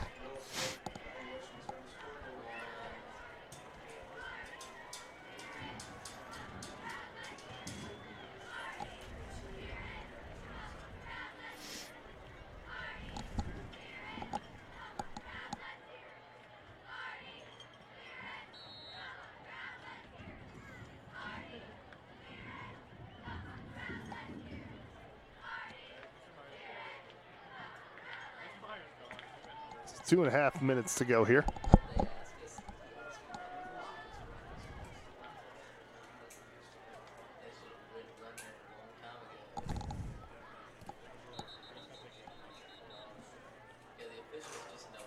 And yeah, now the officials have noticed the clock has had a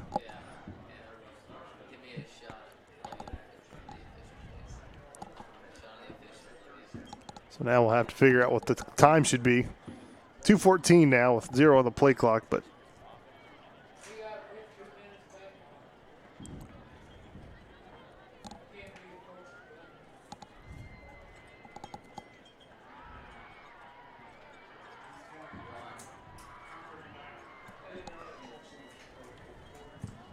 we'll put 2:39 back on the clock, and hopefully we'll just, here we go.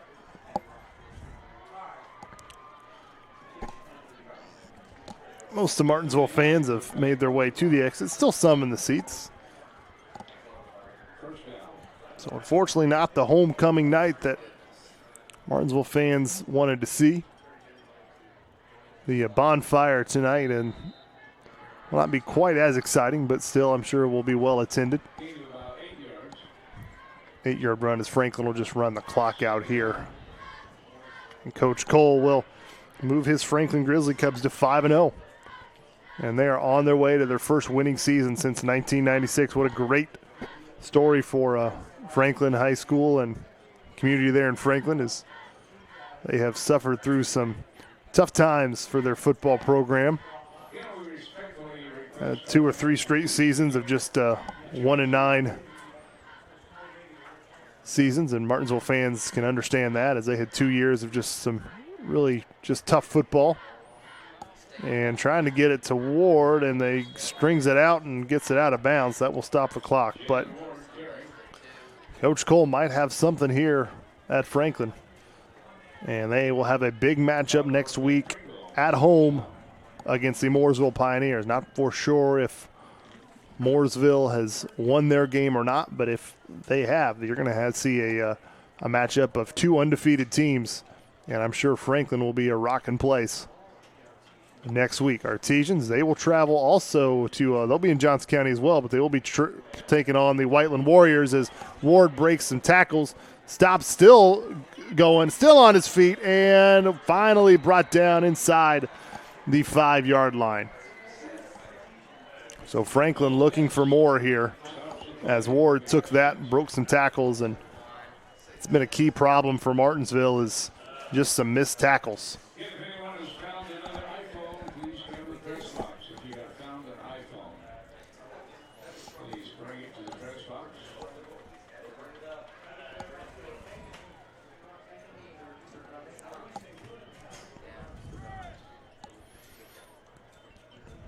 .62:39. Clock is running. 8 seconds left, and looks like Franklin will go into the victory formation. Good class there by Coach Cole, is not obviously wanting to run up the score. Game is out of hand, and that will do it. So Franklin will come away here and ruin Martinsville's homecoming.